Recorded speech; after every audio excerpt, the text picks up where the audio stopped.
House Committee on the Benghazi attacks hearing about to get underway. While we have a second, we're going to take a chance and give you some background on today's hearing from a Capitol Hill reporter. Will come to order. Welcome. The chair notes quorum for purposes of taking testimony pursuant to House rules. The chair will recognize himself and the ranking member for purposes of making an opening statement.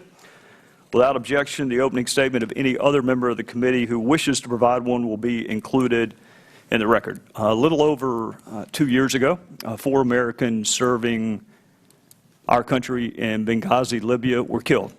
2 of them were killed when a facility emblematic of our country was set on fire, and 2 of them were killed when they dared to fight back and defend themselves and others.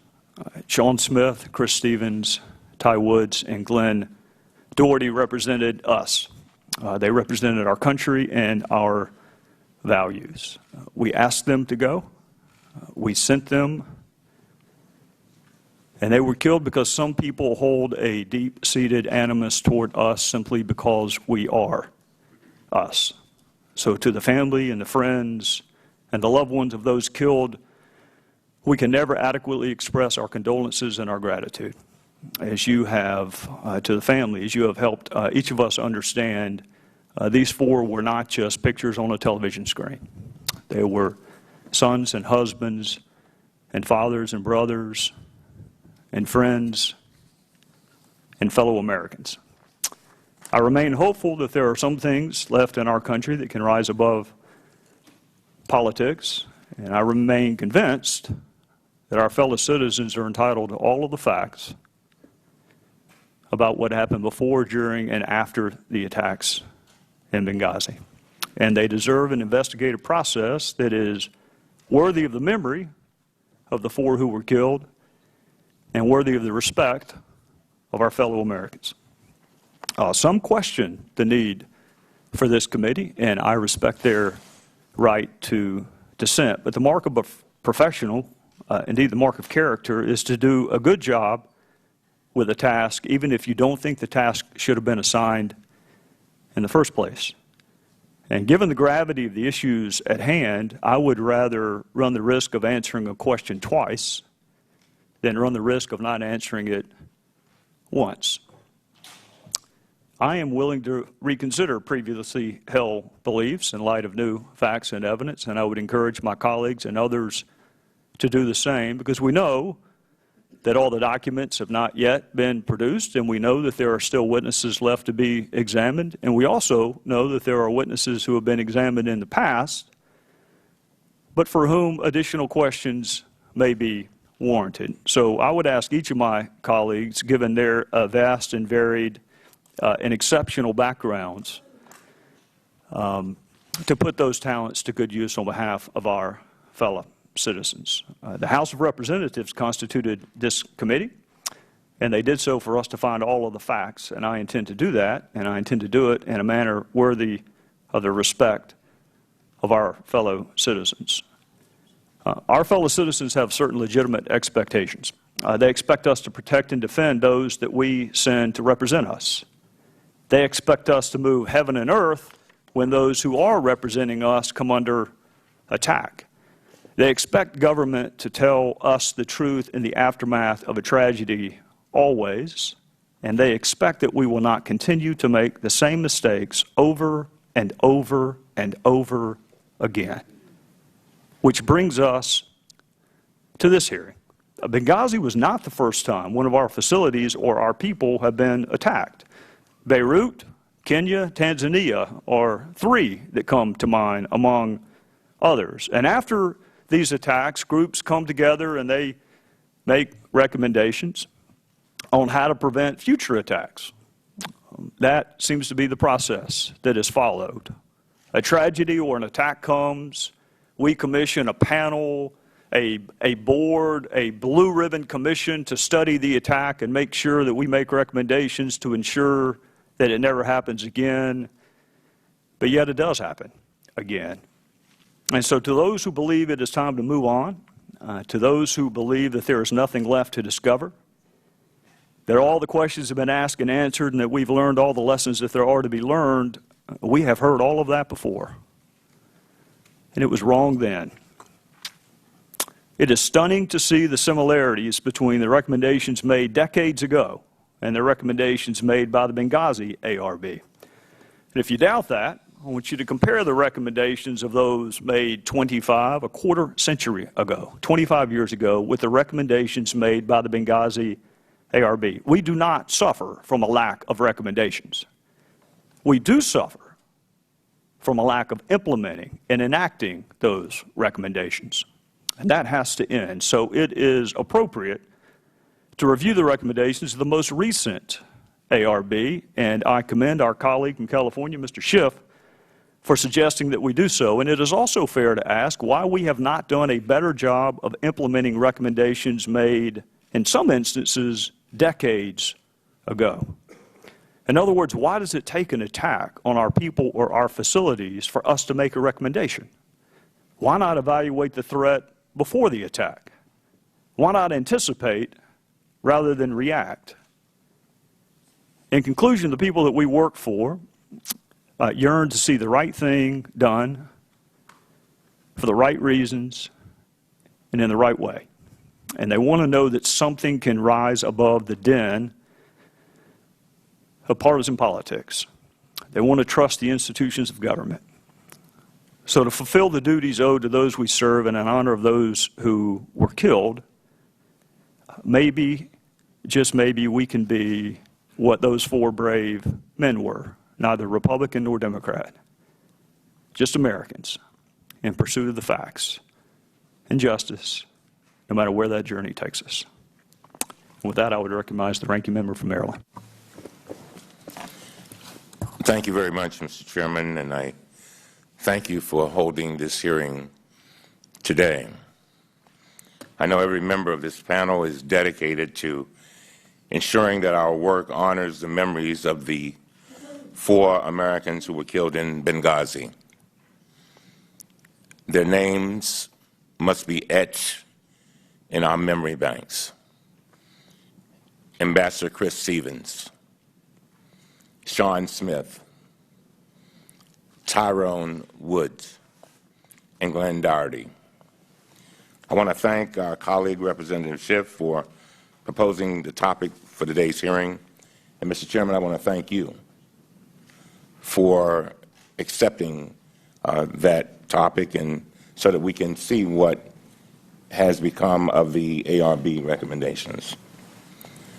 Too often over the past 2 years, the congressional investigation into what happened in Benghazi has evolved into unseemly partisanship. We're better than that. Today we have an opportunity to focus on reform. How can we learn from the past to make things better in the future? And, Mr. Chairman, I agree with you that over the years, recommendation after recommendation have been made. The question is, as you said, what became of them? I do believe that in life there are transformational moments. That is, something happens, it causes you to stop and pause and try to figure out how to remedy the situation and make it better. And the problem is when those moments come, and they come to all of us, the question is whether we pause, make things better, because usually if we don't, we repeat the errors, and usually things get worse. And this is one such transformational moment. The kind of oversight that can be productive, it can be critical, it can sometimes even be tedious, but it can also save lives. That's what we're talking about, and that's why I want to thank every member of this panel for agreeing to do this. For we are about the business of trying to save lives. That's a very serious mission. I sincerely hope the Select Committee will stay on course of constructive reform and keep this goal as our North Star. It would be a disservice to everyone involved to be lured off this path by partisan politics. Today, we will review the recommendations of the Accountability Review Board, which was chaired by Ambassador Thomas Pickering and Admiral Michael Mullen, the former chairman of the Joint Chiefs of Staff. During our previous investigation, the House Oversight Committee, and Chairman Godley and I heard directly from both men about how seriously they took their roles. Ambassador Pickering called it, and I quote, a debt of honor. Their report was independent. It was adopted unanimously by all board members, and it was a blistering examination of what went wrong at the State Department. They made 29 recommendations, and Secretary Clinton accepted all of them. After they issued their report, the State Department Inspector General issued his own report finding that, and I quote, the Department wasted no time addressing the recommendations, end of quote. The Department has been working on implementing those recommendations for the past year and a half, and Congress should ensure that it finishes the job. Today, I would like our witnesses to provide an update on the status of several of the Board's recommendations. First, the Board found that the Department's response to the deteriorating security situation in Benghazi was, I quote, inadequate, and it was inadequate at the point in Benghazi, at the embassy in Tripoli, and here in Washington.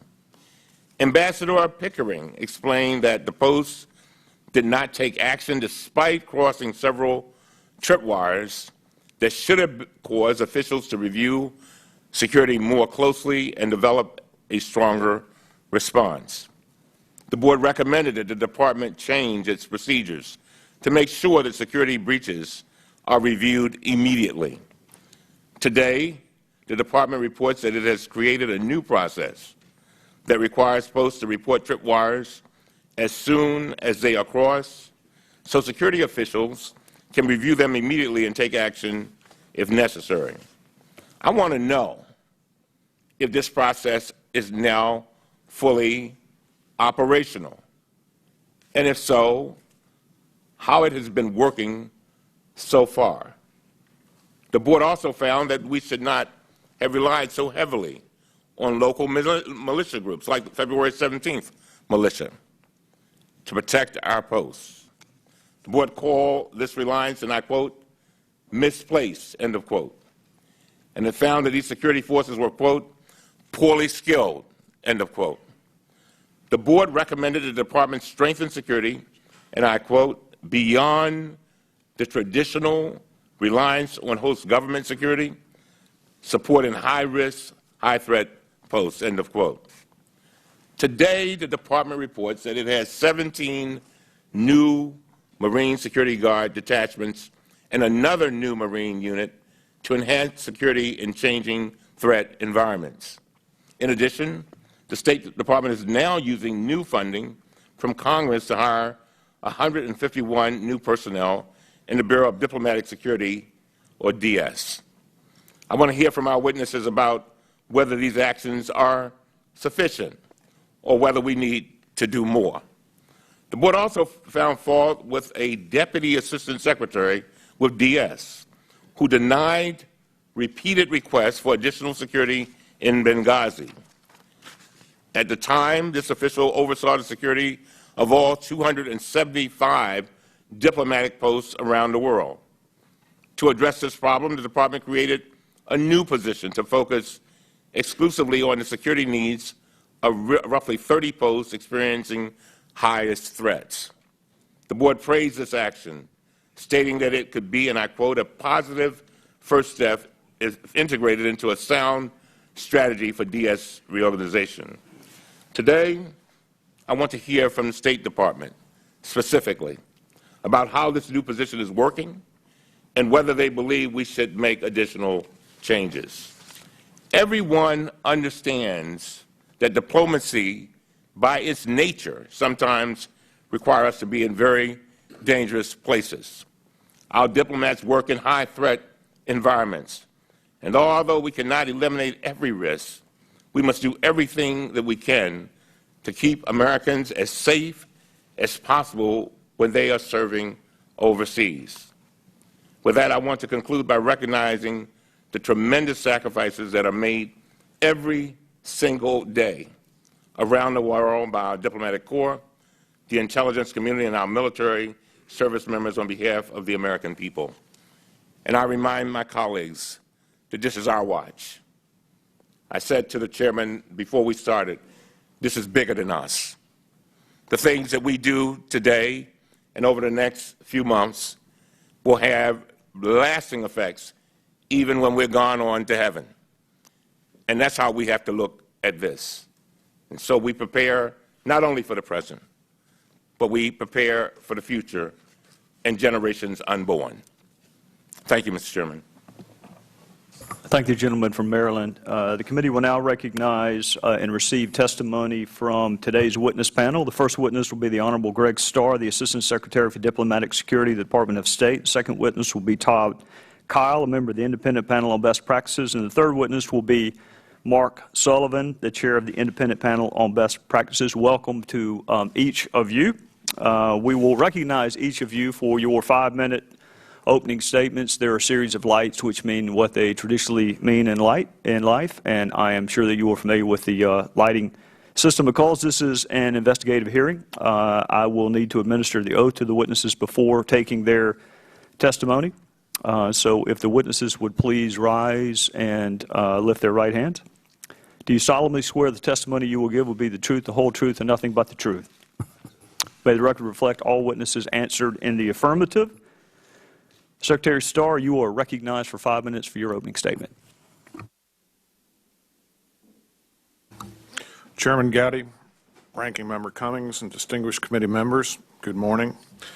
And I thank you for your invitation to appear today to discuss the Department of State's implementation of the 29 recommendations made by the Independent Benghazi Accountability Review Board, also known as the ARB. Mr. Secretary, I don't want to interrupt you. Would you pull the mic just a little? Some of us have had a couple of birthdays recently and we're hard of hearing. So I too, sir. I, along with my colleagues at the State Department, look forward to working with you as you examine the issues relating to the 2012 terrorist attack in Benghazi. The attacks in Benghazi were tragic. Today we honor those we lost by internalizing the lessons from that night to protect our people in the field as they carry out our country's foreign policy work every single day. Over the past 2 years, with Secretary Kerry's leadership, that commitment is being honored. Like you, we want to keep our people safe. The heart of the Accountability Review Board's recommendations was to enhance the Department's approach to risk management, ensuring that when our national interests require us to operate in dangerous places, that we identify the risks and take the proper steps to mitigate them. The Department has made important strides in that regard. I'd like to highlight just a few examples of how we're implementing the ARB's recommendations, including how we are giving high-threat posts the attention and resources that they need.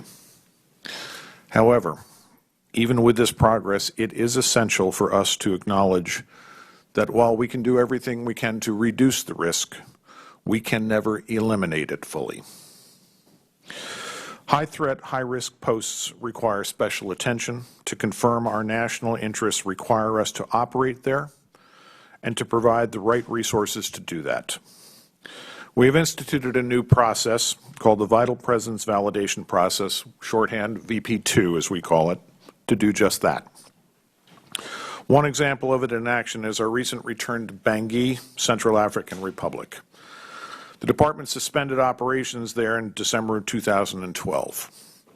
This year, using the VP2 process and a support cell process that plans for how we go into these operations, the Department engaged in an analysis that determined that we should and could go back.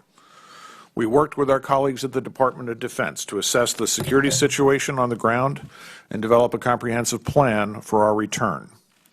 I'm proud to report that we deployed DoD and State Department personnel just last week. The embassy is now open.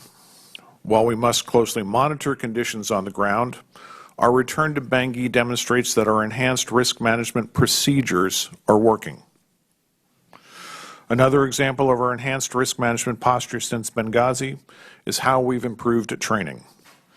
Chief of Mission personnel, including both security professionals and all Foreign Service personnel, are now better prepared for operating in high-threat environments. We've increased the expanded training for our DS special agents who receive high-threat training specifically, and then we've also expanded what we call our Foreign Affairs Counter-Threat course for Foreign Service colleagues that are going to all of our high-threat posts. And we're working towards making this FACT training, Foreign Affairs Counter-Threat training, universal for Foreign Service personnel and employees for all of our posts overseas.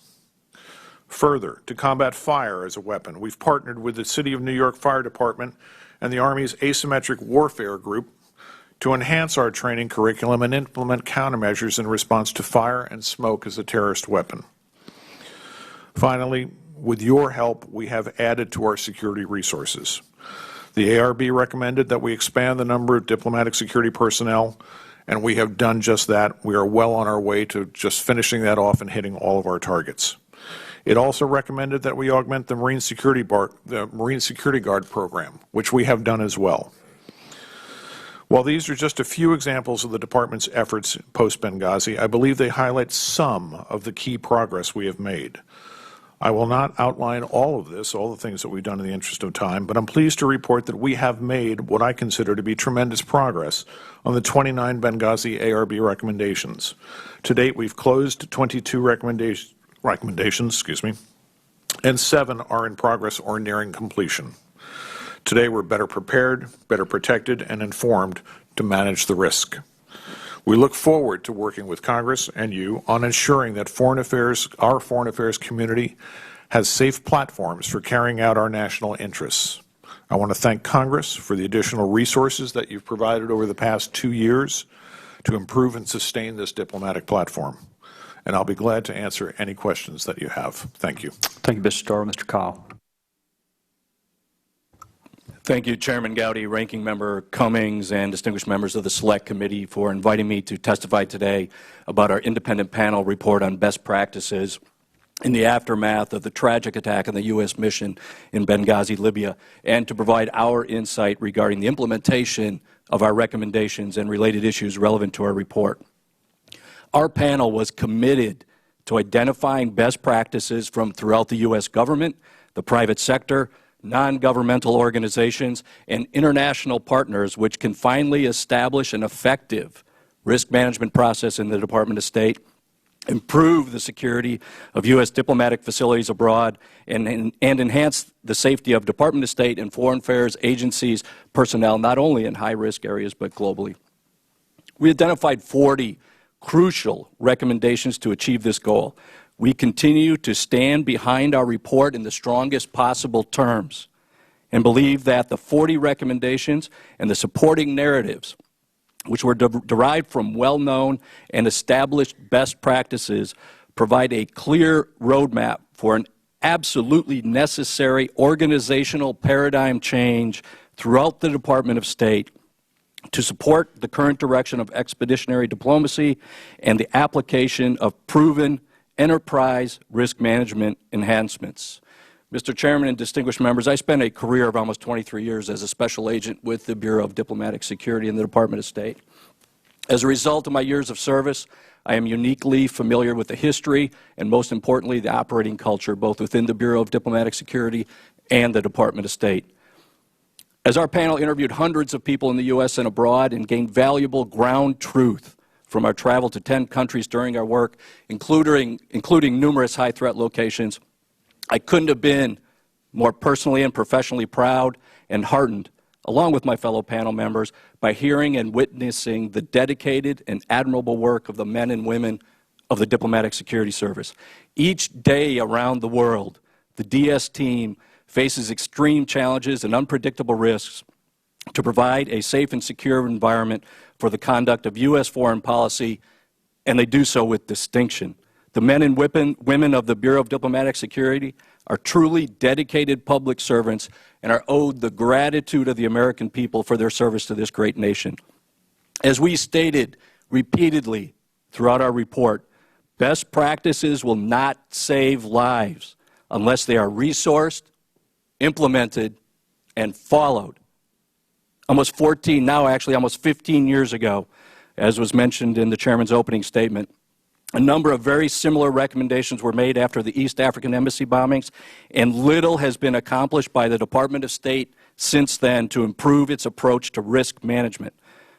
While we're pleased our report has been finally officially released by the State Department, along with the implementation fact sheet, we are disappointed with the decision not to implement recommendations number 1, the most important one, and recommendation number 13. In a meeting earlier this year with Deputy Secretary Higginbottom and Assistant Secretary Starr, we were encouraged by their candor and support for our report and their intent to adhere to the recommendations in our report. In light of the long history of such report and recommendations to the Department of State, and with a continuing sense of responsibility, we voiced our concerns in a recent letter to Deputy Secretary Higginbottom, both for those recommendations not implemented and those that are apparently relying on pre-Benghazi processes and procedures to demonstrate or achieve implementation. Now's the time. Clear the smoke. Remove the mirrors. Now is the time for the Department of State to finally institutionalize some real, meaningful, and progressive change. And as the ranking member said, this is a transformational moment. They can't lose this moment.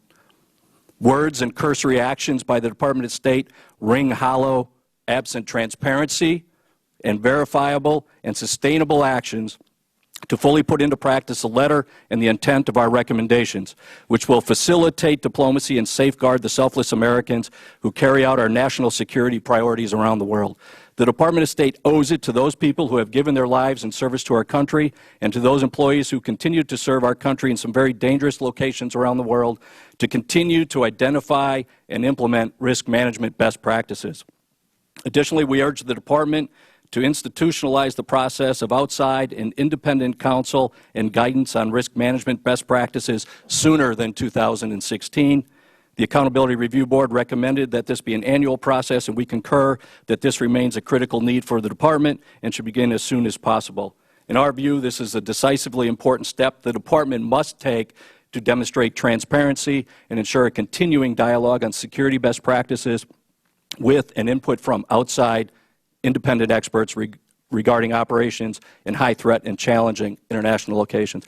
Finally, Mr. Chairman, I'd like to take just a quick moment to introduce another member of our panel sitting in the audience, Mr. Ray Mislock. Ray's multiple careers in public service include more than 25 years as an FBI agent, 5 years as the Director of Security at the CIA. Ray exemplifies the definition of a great American. Thank you, Mr. Chairman.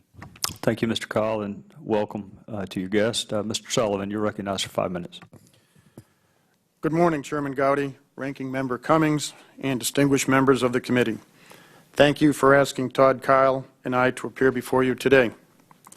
Mr. Chairman, I consider it an honor to have served on the best practice panel with outstanding and dedicated individuals. Our team of Todd Keil, Richard Manlove, Raymond Mislock Jr., Timothy Murphy, and staff, Erica Licklider and Stephanie Murdoch, have a combined experience of 175 years of security and law enforcement expertise. During our careers, each panel member has gained an appreciation and understanding of the importance of having clear lines of leadership in an organizational structure concerning security matters. We as a panel also understand that things don't always go as planned, and when they don't, it is vital to implement lessons learned in an effort to prevent them from happening again. The panel report reflects the independent views of the panel based upon our best professional judgment, experience, and analysis of the best practices, informed by interviews, travel, and extensive research. It was a pleasure to serve with this dedicated group, and I appreciate their professionalism and hard work. I would also like to acknowledge and thank all of those interviewed in the course of drafting this report from the U.S. government, private sector, international organizations, and foreign governments. The best practice panel was the result of the Accountability Review Board for Benghazi, which recommended that the Department of State establish a panel of outside independent experts with experience in high-risk, high-threat areas to support the Bureau of Diplomatic Security, identify best practices and recommendations from other agencies and countries, and evaluate United States security platforms in high-risk, high-threat posts. Our report provided 40 recommendations in 12 different areas. Those 12 areas are organization and management, accountability, risk management, program criticality and acceptable risk, planning and logistics, lessons learned, training and human resources, intelligence, threat analysis and security assessment, program resource and technology, host nations and guard force capability enhancement, regular evaluation and change management, leadership, and communication and training. It was the opinion of the panel all 40 recommendations would further strengthen the Department's ability to protect its personnel and work more safely on a global platform to achieve American foreign policy goals and objectives. The panel's view was that its recommendations were realistic, achievable, and measurable. On August 29, 2013, the panel delivered its final report to the Department of State. Of the 40 recommendations we offered, the Department accepted 38. Of the 38 accepted recommendations, the Department of State has reported that 30 have been implemented, and in addition, the implementation process for the remaining 8 is ongoing. The 2 recommendations not accepted are: the Department should, as a matter of urgency, establish an Undersecretary for Diplomatic Security, and number 13, waivers to establish security standards should only be provided subsequent to the implementation of mitigating measures as agreed by regional bureau or other program managers, advised by Department of State and as informed by the Department Risk Management Model. The Best Practice Panel looked across a wide spectrum of private and non-governmental organizations to identify effective measures to enhance the Department's ability to ensure a safe and secure environment for employees and programs. Not surprisingly, the panel found that many institutions, including governments, refer to the Department of State, Bureau of Diplomatic Security, as the gold standard for security and seek to model their service after the Bureau of Diplomatic Security. Nevertheless, any organization must continuously evolve and improve to adjust with a fluid and dynamic environment. The panel continues to advocate that the way forward should be characterized by cooperative efforts that will provide a framework which will enhance the Department's ability to protect Americans. In order to be effective, we must be innovative so that we ensure institutions adapt and evolve to meet the ever-changing security requirement and needs. In any environment where uncertainty permeates, one certainty we share is the necessary collaborative effort that is needed in our country to ensure the safety and security of all American lives. It is also a necessary certainty that we honor and protect the memories of those citizens who have been lost as a result of violent attacks with dignity and respect. I would like to take this opportunity to thank the Department of State, the overseas post that hosted our panel visit, and the Bureau of Diplomatic Security for the outstanding support they provided to our panel during our endeavor. I would also like to thank Chairman Gowdy, Ranking Member Cummings, and members of the Select Committee for inviting us here today in your continued efforts to make America safe. I look forward to any questions you may have. Thank you. Thank you, Mr. Sullivan. The chair will now recognize the gentlewoman from Indiana, Ms. Brooks, for her questioning. Thank you, Mr. Chairman. And I'd like to start out by thanking each of the panel members for being here. You've dedicated your careers, whether it's protecting the President, whether it's protecting Foreign Service officers or those in Homeland Security, and would like to thank you for that work. In preparation for today, I looked at the Department of State's website and learned that there are reports that show, and I certainly am certain that you're aware, since the 1970s, there have been over 500 attacks on our diplomatic facilities abroad in over 92 different countries. From 1998 through December of 2013, there were actually 336 attacks against U.S. personnel and facilities. These include things like rocket attacks, firebombing, attempted murder, arson, takeovers, vandalism. It wasn't until 1987 that the State Department started what are called accountability review boards. And there have been 19 ARBs since that time. They've reviewed only, and as I understand, it's the mission of the ARBs to review only the most significant attacks against our diplomatic personnel and to review specifically security and intelligence and whether or not government employees breach their duties. As the chairman and the ranking member have brought up, in the 1998 East African bombings, 300 lives were lost, 12 Americans, the rest were Africans, and an ARB was convened then, and as we've already heard, they made several findings and recommendations then. This follows what was called the Inman Panel, which was 14 years before the East African ARB. And again, many of those findings and recommendations were found in East Africa in their ARB. At the time, the then Secretary of State accepted all of the recommendations in the East Africa ARB. And now here we are, 14 years later, and some of those same recommendations have been repeated by the Benghazi ARB. And so we seem to have a State Department that has a long history of repeat recommendations, but I think there's a significant difference between recommendations and implementation.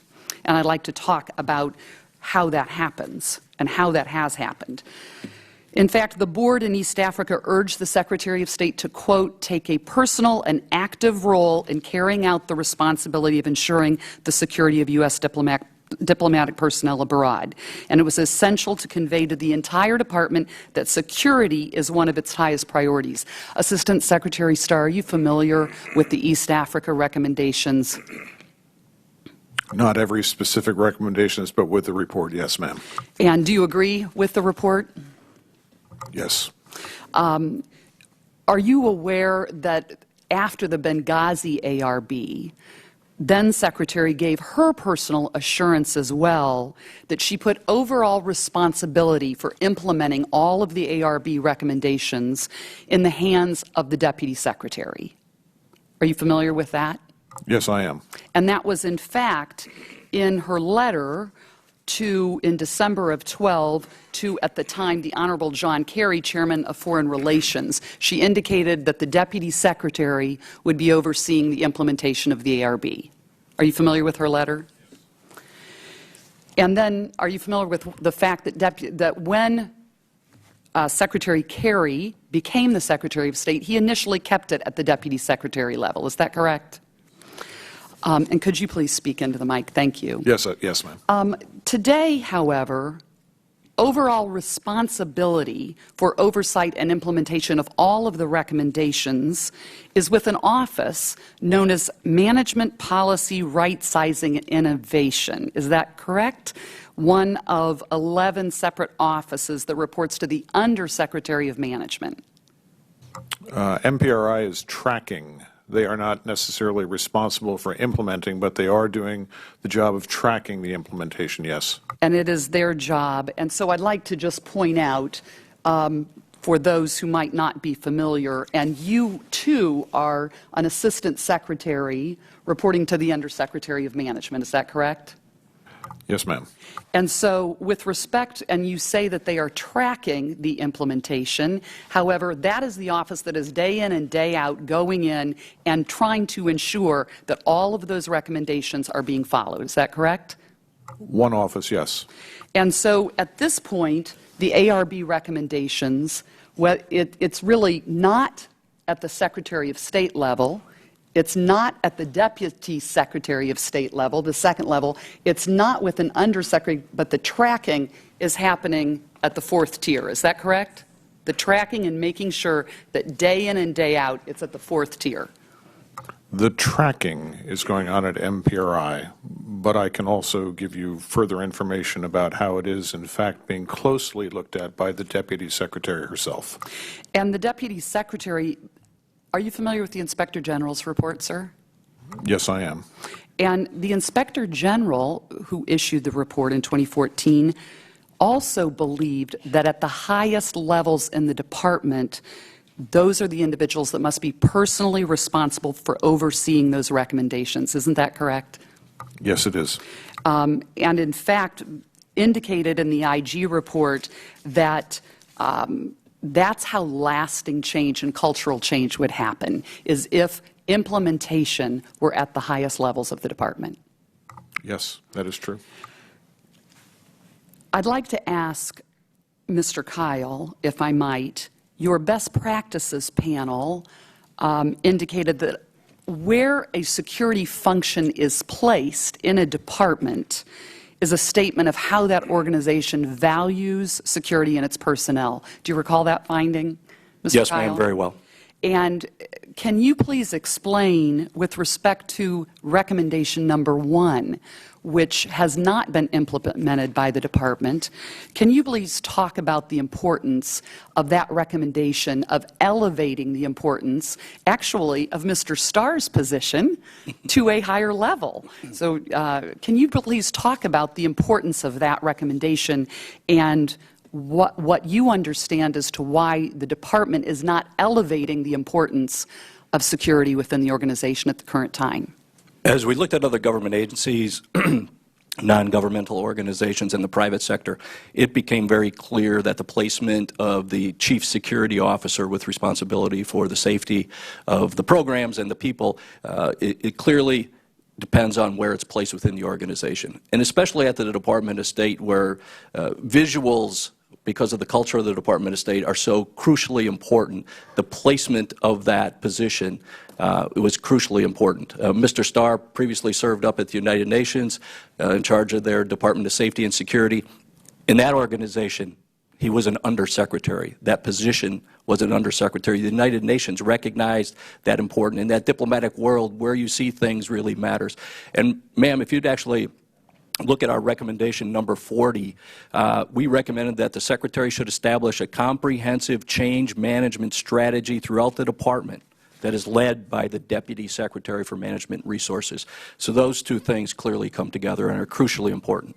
And in your view, the best practices panel, when they looked at the organization of the department, it was clearly your view that overall responsibility for security from a visual standpoint, which is important in large organizations, was too low on the org chart. Is that right? From a visual standpoint and also from an operational standpoint. I remember on the first day when we brought out the org chart as part of our panel, Mr. Sullivan was trying to find the Bureau of Diplomatic Security, and I had to keep pointing him further and further down the org chart until he identified it. And while it might not just be where it's placed on the org chart visually, it has to do with command and control, does it not? Exact. Command and control and informed decision-making. And in fact, when you are a lower level on an organization chart, that requires you to then move up within the organization to get approval for things that you'd like to do. Is that correct? Yes, of course. I'd like to just briefly wrap up with Mr. Sullivan. And with respect to, you've led a large federal agency, the Secret Service. Is that correct? Yes, ma'am. And you understand the span of control. And so with respect to the need to lead lasting cultural change in an organization, which is what I believe this panel is going to try to lead and to do, where does that need to start?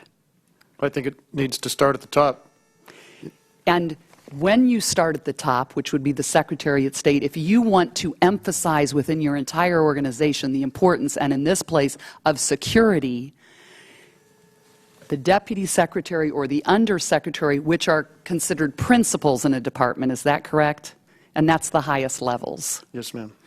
And with respect, do you have any other comments you'd like to make with respect to Mr. Keil's assessment? No, I just, when we look at, management, that is a very large and very complex directorate, and it has some very important and critical functions going on there, but it's personnel, it's budget, procurement. I believe there may be about 20 or 21 assistant secretaries and deputy assistant secretaries reporting up to that undersecretary. And for us, quite frankly, this was not about an upgrade in title. I mean, quite frankly, from my perspective, I don't really care what the title is. I just think there needs to be a direct report up to the, in my former position, and I may be biased, I reported directly to the Secretary. We had the Deputy Secretary of the FBI was on our panel, and the FBI Director reported to the Attorney General. We just believe that it's that's the way that this should be structured. We think internally and externally it tells people, where security is thought to be and the importance of security. But again, this was not about an upgrade in title. This was just about clarity of who's in charge of security. Thank you, and I yield back. The gentlelady from Indiana yields back. The chair will now recognize the gentleman from Washington, Mr. Smith. Thank you, Mr. Chairman. We've talked a lot about process, sort of who's in charge, how can we, I always think one of the first recommendations whenever anything goes wrong is, go back and review who was in charge, how we can change the process, how can we sort of move around who was and who should be responsible. But what I really want to focus on is what should be done, regardless of who it is, who's in charge of it. The challenge I see, and as I've traveled around the world to various different posts, I'm just, awed and amazed at the risks that people who serve in the State Department take every day. I went to a consulate we have up in Peshawar in Pakistan, and just listening to the personnel there talk about, going back and forth to work every day, all the security that's involved. We are in a lot of dangerous places throughout the world, and most of the people in State Department that I talk to, take a certain amount of pride in that. It's their job. They go into tough places to make sure that American interests are respected and watched over. But the question becomes, how do you protect them? So, we've got the Africa recommendation, these recommendations. What have we learned about what you can specifically do, forgetting for the moment of who's in charge of doing it, to enhance security at high-risk posts? And I guess it'd be two pieces, and I'll start with Mr. Starr. How do you identify the high-risk posts, first of all? And then second of all, once you identify one, what do you do? How do you then try to enhance security and make sure that people are protected? And if you could tie that back into sort of what played out in Benghazi, I don't think there was any question that people viewed that as a high-risk post. What should have happened as a result of that identification that didn't? And then the broader question about high-risk posts and how you approach them now and before.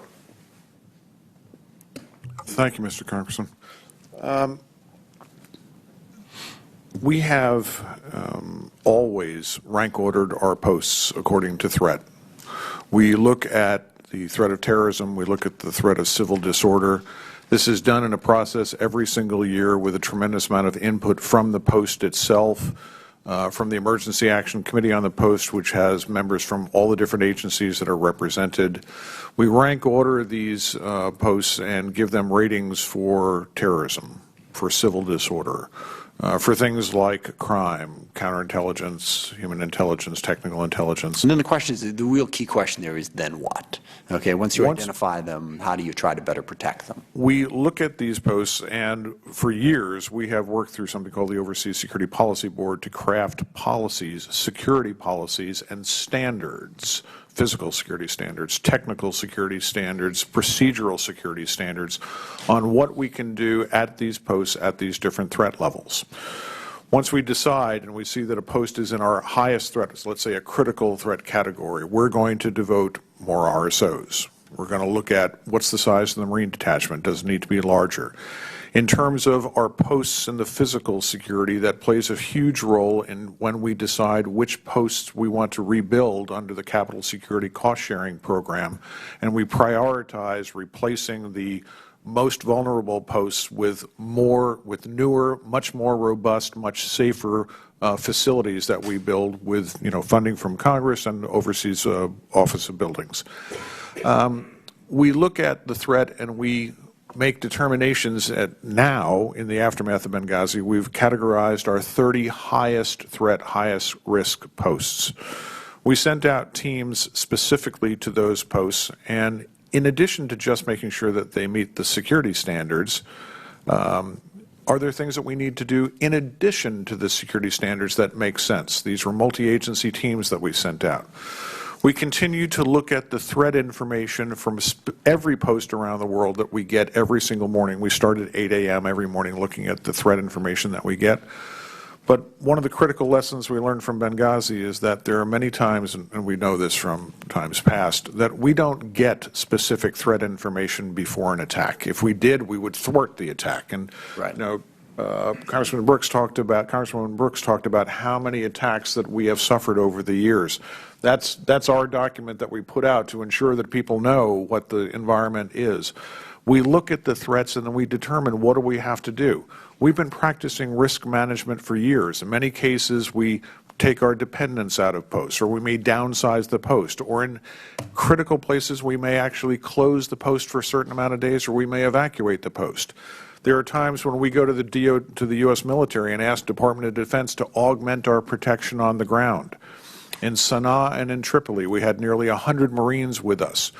So on a daily basis, we look at exactly what's happening at our posts overseas, try to make sure that we're aware of whatever intelligence is out there, try to make sure that we're fully aware of the larger instability question, what does that mean to us, and put the right resources in the right place and take the proper steps. So as a result of the ARRB on this specific instance, what do you think you learned specifically about Benghazi? What should have been done there that wasn't? And actually, let me ask Mr. Sullivan that question. Sir, our focus was not to evaluate what happened in Benghazi. Our focus was to come up with best practices. During the course of that, we did become aware of certain things that did happen in Benghazi. This may be a way of answering your question. When we met with the Assistant Secretary and we met as a panel, we quickly determined that we were going to take our approach from a tactical approach to a more strategic approach. We recognized that they didn't need us to tell them what type of weapons to get, what type of fire equipment to get, that we needed to approach this from a strategic perspective. I think one of the things you see in any type of a situation where things go bad is communication. And I think this comes down to communication. And, we made recommendations under planning and logistics. We made 4 different recommendations there. And I believe for any type of a trip, whether it be to Benghazi or wherever you go, there has to be a cohesive plan. There has to be logistics. You have to do a very good job of risk management. Obviously, there was a communication breakdown for that visit to Benghazi. I think it was mentioned earlier that there were numerous tripwires there. I think in that spring, starting maybe in March of 2012 and going up until July or August of 2012, there are numerous incidents that were occurring in Benghazi. I think one embassy moved out, the British moved out of Benghazi. That needed to be communicated, that needed to be discussed. They needed to talk about, what were the mitigating measures they were going to take to protect our people at that mission.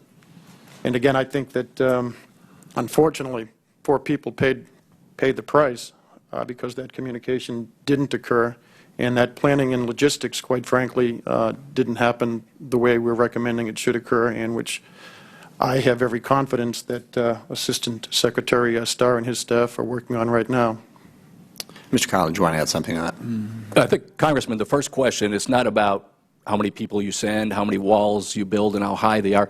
The first question has to be, and that's where we change from a tactical approach on our panel to a strategic approach on our panel, the first question has to be, Do we need to be there? Do we need to be in Benghazi? Do we need to be in Peshawar? And the department lacks a risk management process to make those informed decisions. Do we need to be in those places? Do the risks, are the risks less than the national security priorities or the policy gains? The department does not have that process to determine, do we need to be there and do we need to stay? And that's the center and the heart of our report. The department needs that process, not just give them more people, not just give them more guns, not just build the walls higher. Do we need to be there? And if the national security priorities outweigh the risk, fine, then go. There's nothing wrong with that. We're not saying don't go, but you need a risk management process which the department lacks to make those determinations. Congressman, could I just, my good friend Todd Keil here, could I just say perhaps it should be past tense, lacked, as opposed to lacks. This is one of the things that we've concentrated on most over the past 2 years. It is the heart of the vital presence validation process. Yeah, and talk about that, because that's, you know, Chairman Gowdy talked at the outset about the necessity of this panel. There is no question that there was a necessity to look at what happened in Benghazi and learn from it. But we've done that with a number of different reports. And as you point out, we've made this change. Now, so what is different about that communications level as a result of the ARB and some of the other studies that we've done?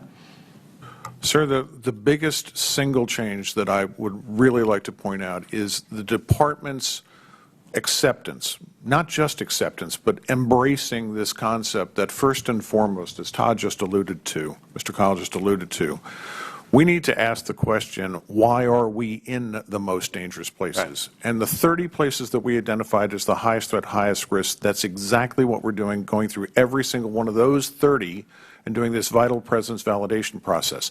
The first step is, what is our national interest for being there? Why should we run these high risks that we've already identified as a high threat, high risk post? And if the answer comes out that the risks don't outweigh why, you know, we should be there, the national interest, then we're going to make decisions that either we have to put additional security in or we're going to have to withdraw our presence. And we've actually in the last year pulled out of posts as a result of that process, correct? Not as a result of that process. That's the longer strategic process, but the risk management process and the principles of it, yes, exactly so. We have pulled out or closed posts because of these things. Thank you, Mr. Chairman. Thank the gentleman from Washington. The chair would now recognize the gentleman from Kansas, Mr. Pompeo. Thank you, Mr. Chairman. Mr. Starr, you said in your just recent testimony that there was no immediate tactical warning. That's the same that the ARB had found about the incident before Benghazi. Is that correct? That's my understanding. Yes. And it is also the case that in your experience, that's often not the case, that there's an immediate tactical warning. That is very true, sir. And so I want to talk about that intelligence. You, in your opening statement, didn't mention anything related to findings 21 and 22 that had to do with the intelligence. In fact, none of these matter. VP2 is unimportant. In fact, if you don't have the threat analysis right, ranking them, all of the various things you've talked about is meaningless if you don't have the threat analysis correct. That is, if you don't have the right intelligence and have it in the right place. Would you agree with that?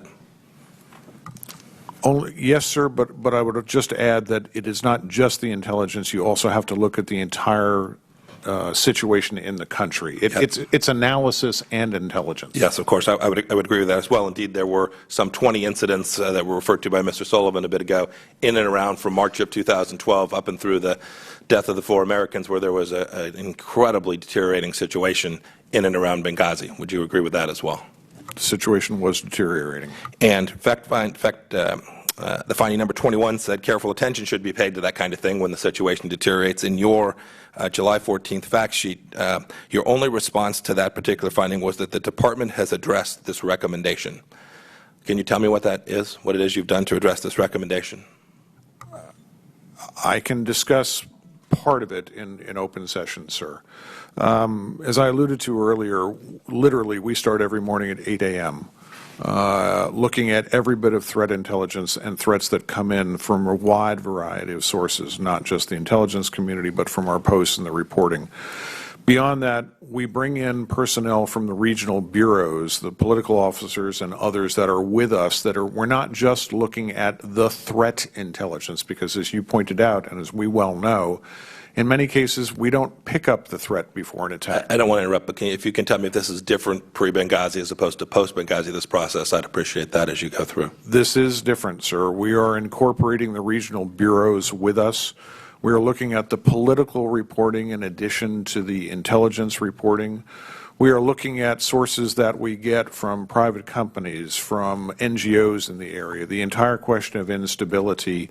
What is the overall threat profile? And I would say that a much better job of looking at the entirety of the threat situation as opposed to just whether or not we know whether there's a specific threat against us. And after all the incidents in the previous years that were recounted so elegantly this morning, you weren't doing that before the incidents of September 11, 2012, or before the ARB's findings? Is that right? The State Department wasn't doing that? Is that what I understand from your testimony? I think we're doing it better than we were before. And can you tell me if any of these changes would have made an impact on the lives of those 4 Americans in Benghazi? Had we been doing those before that date? Hard for me to say, sir. I was at the United Nations at that time. I can tell you that at the UN, when I was the Undersecretary General, we were aware of the deteriorating security situation in Benghazi. On the date of the attack, September 11th, 2012, I still had UN personnel in Benghazi as well. Let me change topics just a little bit. One of the findings of the best practices panel that now dates just a bit over a year ago was that the State Department had not interviewed the DS agents who survived the attack at Benghazi Special Mission as of that date. Is that still the case? The agents were interviewed by the FBI. The agents were interviewed by Diplomatic Security. So the State Department now, so was the panel incorrect, or did you conduct these interviews after the panel's report, the independent panel's report? The FBI 302s and the interviews were done prior to the best practices panel. We had discussed tactics with the agents, but we had not fully debriefed them on the incident because we had the FBI 302s. It may be important to know what the folks on the ground saw that night, right? So in order to implement these security considerations, it'd be very important to know what those people saw. Yes, sir. The same for the folks who were there TDY who weren't there that night, but then there previously. Has the Department of State interviewed all of those persons at this point? Has the Department of State I hesitate to say all. We have interviewed a number of people that we thought relevant to the attack. When those interviews were conducted by the Department of State, were they conducted individually or in groups? When the interviews were conducted by the Department of State, were they conducted individually or were they group interviews? Individually. Great. So I asked that question because, you know, the ARB conducted group interviews, and I've seen that dynamic. I was in business for 16 years before this. When the boss is sitting around, the underling isn't often as candid as they might be in a situation where they were there independently. So as we look at the ARB's findings and trying to evaluate if they're sufficient for you to do what you need to do, that is, implement them, it's important to know the basis for what the ARB did as well, and I appreciate that. So these interviews were conducted by the Department of State individually. Yes, sir. Right, thank you. Mr. Keil, Mr. Cummings referenced the State Department Inspector General's report. One of the things that it said is it indicated that at least 2 secretaries of state have asked the question about whether the ARB was a sufficient process. That is it capable of handling investigations of the complexity of the one that we see here? Do you think that the ARB itself is sufficient to make this transition from facts known about an incident to conducting good security policy moving forward? I think there are limitations in the law that establishes the ARB, and especially when you're talking about a complex, catastrophic incident, they have significant limitations in what they can and can't do. So it clearly impacts their effectiveness.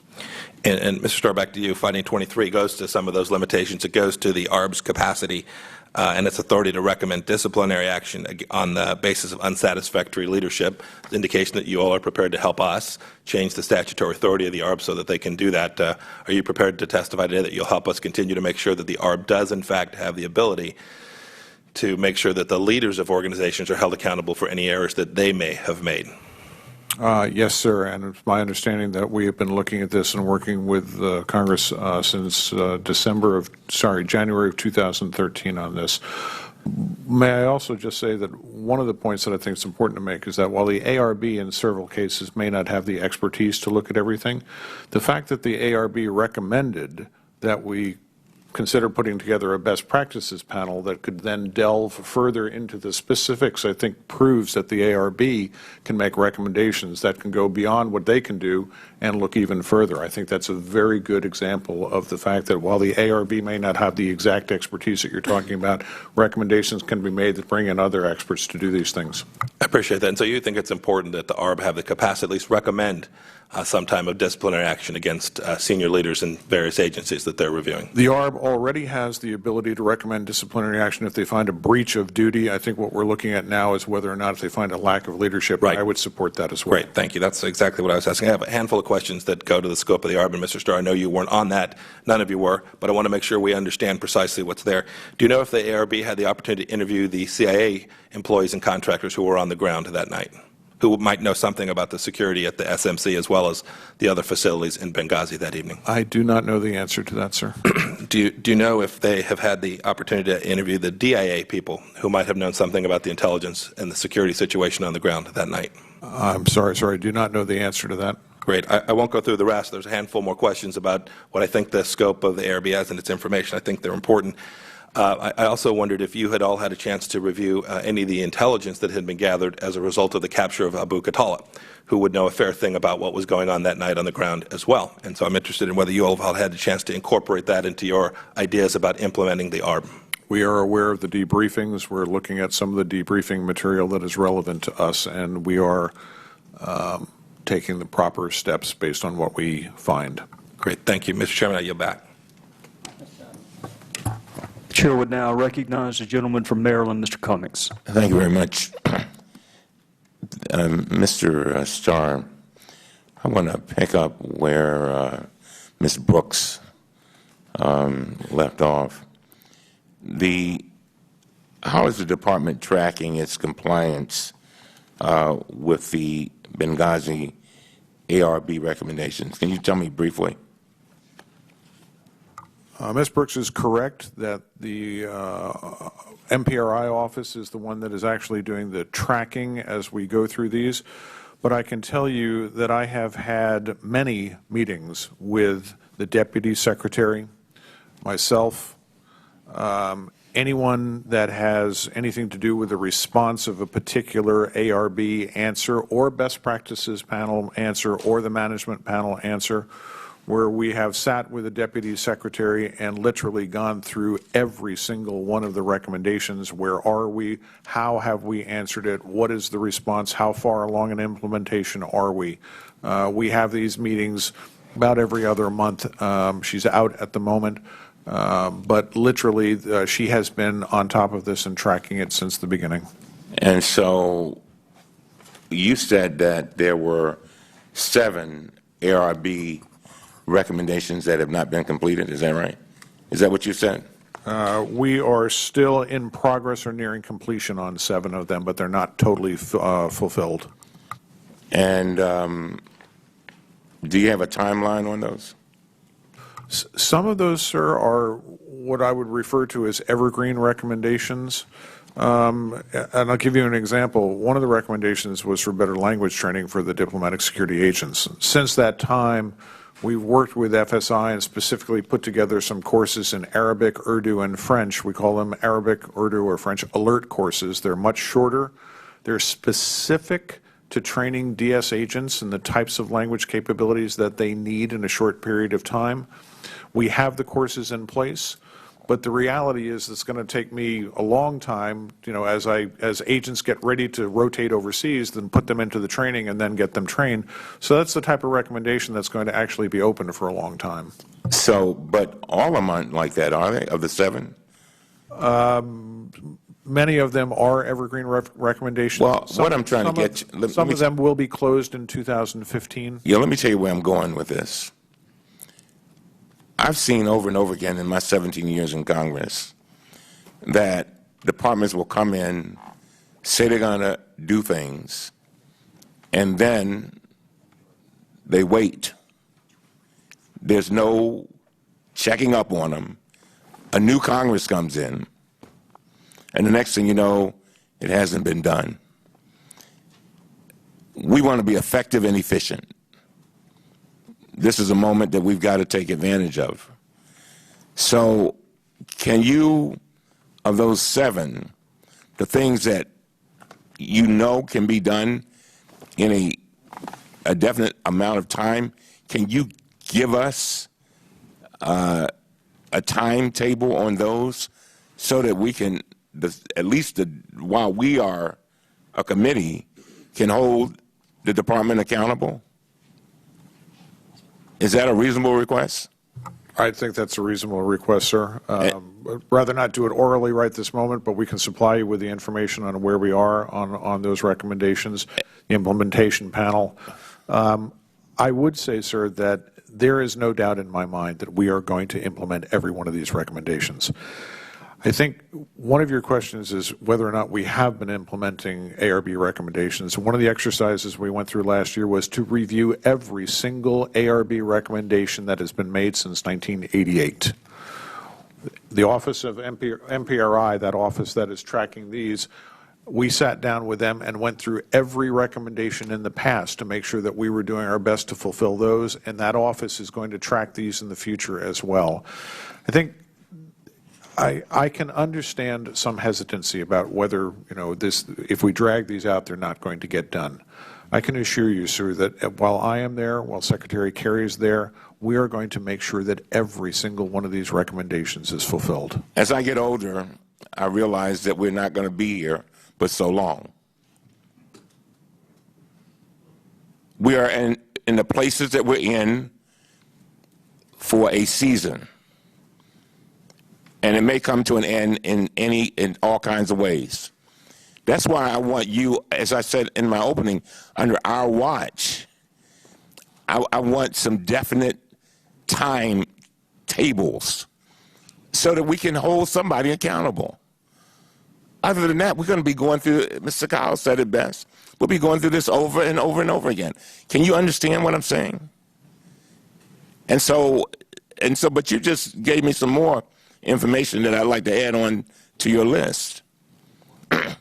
If there are crucial things that we've been looking at, recommendations from 1988, that you are working on, would you add those, the significant ones, going back to Ms. Brooks now, that you haven't been able to complete that you're working on, so that we can have a timetable on that? I think that the most important thing that we can do coming out of this, and I promise the father of Tyrone Wood, I looked him in the eye, and he asked us one question. And by the way, every family that we talked to said the same thing: make it safer for somebody in the future. So, Ms. Starr, you with me? I just want to make sure you're with me. Yes, sir, I am. All right. So, will you come back to us how much time you need to give us what I just asked for? Let me take this back to the department. Let me work through this. I will try to get you these answers as fast as possible. 45 days? Absolutely. Very well. Mr. Chairman, we can talk about this, but Mr. Chairman, it may be appropriate later on for us to have a hearing just on the progress that has been made. And I know that's the chairman's decision, but I think we need to make sure that we stay on top of this. Mr. Starr, the independent ARB found that the tripwires, which are security incidents that are supposed to trigger reviews and responses, were, and I quote, too often treated as indicators of threat rather than essential trigger mechanisms for serious risk management decisions and actions. The Senate Select Committee on Intelligence came to a similar conclusion in its bipartisan report. It said, and I quote, there were tripwires designed to prompt a reduction in personnel or the suspension of operations at the mission facility in Benghazi. And although there is evidence that some of them had been crossed, operations continued with minimal change, end of quote. As a result, the ARB recommended that the State Department, quote, revise its guidance to posts and require key officers to perform in-depth status checks of post-tripwires, end of quote. Is that right? Yes, sir. And in response to this recommendation, the State Department set up a, quote, tripwires committee in Washington. As I understand it, the purpose of this entity is to review tripwires when they are triggered to help ensure that posts and the relevant regional bureaus respond quickly to deteriorating security environments. Mr. Starr, who's on that committee? Regional bureaus, representatives from regional bureaus. It's chaired out of the Crisis Management Group, out of the State Department Operations Center. I think the biggest single change, sir, is that in past years, the tripwires were usually something that the post itself would look at. It's part of their emergency action plan. And then if they'd crossed a tripwire, they would determine what action needed to be made and then report to us what decisions they were going to have. At this point, the major change is that any time a post crosses a tripwire, it has to be reported to Washington. At that point, CMS gathers a group of people that review what tripwire was crossed. They look at the implications on it, and we make decisions on what should happen. Now, in many cases, the post may have already made the decision, but this is a new review that goes on back on the Washington level as well, and with a much greater degree of oversight and a much greater degree on emphasis on action if a tripwire is crossed. Can you give me an example of, and that's actually happened with regard to that? What you just said? Sir, I would say that tripwires are not just security concerns, but I'll try to concentrate on security concern. The activities in Kiev and the Ukraine recently. At the beginning of those activities, when it was clearly unsure what was happening and we had civil disorder in the city, the Post reported that quite a few tripwires had been crossed for instability and for insecurity. Decisions were made at that point, and we made a decision that we were moving our dependents and non-essential personnel out of Kyiv. We moved them out until the situation had ceased, had rectified itself. We looked at what we call reverse tripwires. Was the situation really changed and what had changed? And then we made the decision, and we ultimately made the decision to return the families in about 2 weeks after the situation in the middle of town that could have affected our personnel was resolved. I look forward to receiving the information that we requested. Thank you, Mr. Chairman. Thank the gentleman from Maryland. The chair will now recognize the gentleman from Georgia, Mr. Westmoreland. Thank you. Mr. Starr. The ARB found that a systematic failure in the security posture in Benghazi, and it was inadequate for the special mission compound. And just a little side note here, 3 days after the attack, we had been calling at the embassy. We were told that it was a temporary mission facility, and now it's being called a special mission compound. Was there any reason for the terminology continuing to evolve into something? I think, sir, as it was neither an embassy nor a consulate nor a consular agency, there was just some... Do you call it a temporary mission facility, or do you call I think the TMF, temporary mission facility, is probably the right definition. Okay, so, all right. Anyway, they had hired the Blue Mountain, I believe, is that correct, to do the screening of any visitors and the perimeter protection? My understanding from the ARB and other reports was that it was a contract with a Blue Mountain security company for Libyan individuals and agreements with, I think it was the 17th Militia as well. That was the host country security, was the 17th Brigade. Well, in the absence of a practical and real host country security, I think that was the best that they could do. But the Blue Mountain was unarmed, is that correct? Correct. Who's responsible for vetting these contractors like Blue Mountain that's going to be used at some of these facilities? In terms of vetting, in terms of a contract and performance and those types of things? Normally, sir, we have an open competition process. How we contract for guard services is a function that has been given to us with very specific requirements from Congress. It's open competition, and whoever can bid on it and meet the requirements does it.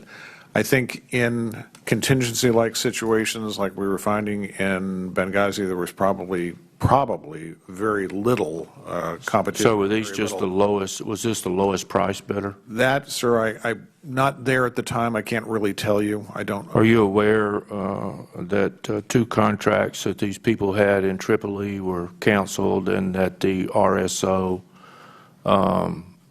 at the facility, at the temporary mission facility, had recommended that they not be used? I have read reports of that, sir. Okay. You were once a RSO, correct? Yes, sir. In your distinguished career, do you ever remember recommending that a service not be used that you were familiar with anywhere, and then them being hired over your protest or your recommendation? Not in my experience, sir. Okay.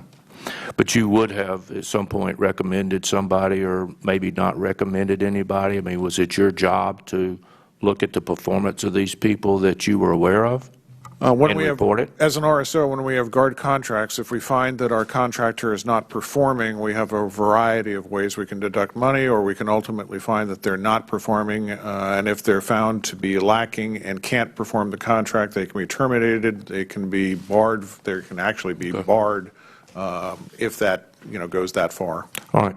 You had mentioned the 17th, February 17th, the Martyrs Brigade, I believe is what it was called. And we have been told that that was basically the host company security. Is that true or not? I would hesitate to call that host country security, sir. I think at best it probably had some control in that area of the city, but this is based on what I've read from the reports. Is there an individual that would be at the post that would be responsible for ensuring that the 17th Brigade was responsible and dependable?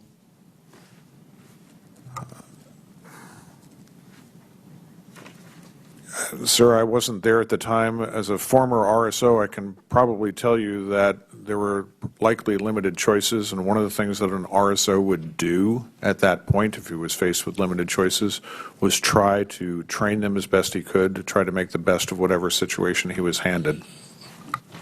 He would have to train the February Brigade? Or if he found that they were not up to the levels that he wanted, he would engage and assist in the training and making sure that they understood the guard orders and to make sure that they had the capabilities that were necessary. Okay. Now, let's say that, and they were hired to, in case there was an attack inside the compound, to respond. Who would have had the contact information, and who would have been responsible on the post for contacting the this protective brigade of martyrs? There were, as I read the reports, sir, again, I was not here at the time, there were personnel on the compound. They had telephone communication with their own groups. The agent that was in the... with their own groups? With other personnel in the group, with other personnel. And there was communication on the part of the ARSO, who was in the operations center, who was making phone calls, and there were phone calls that were being made from the annex. Okay. Let's go to the tripwires that Mr. Cummings was talking about. The Foreign Affairs Handbook defines tripwires as events that activate, initiate, or set in motion post plans to prevent harm to the post, its personnel, the U.S. citizen community, or other U.S. national interests. The handbook also notes that when a tripwire event occurs, it requires that an action be taken. Are you familiar with that? Yes, sir. It's my understanding that the tripwires are pre-planned, pre-approved measures that should be taken in light of a security-related incident or threat. Is that true? That is true, sir.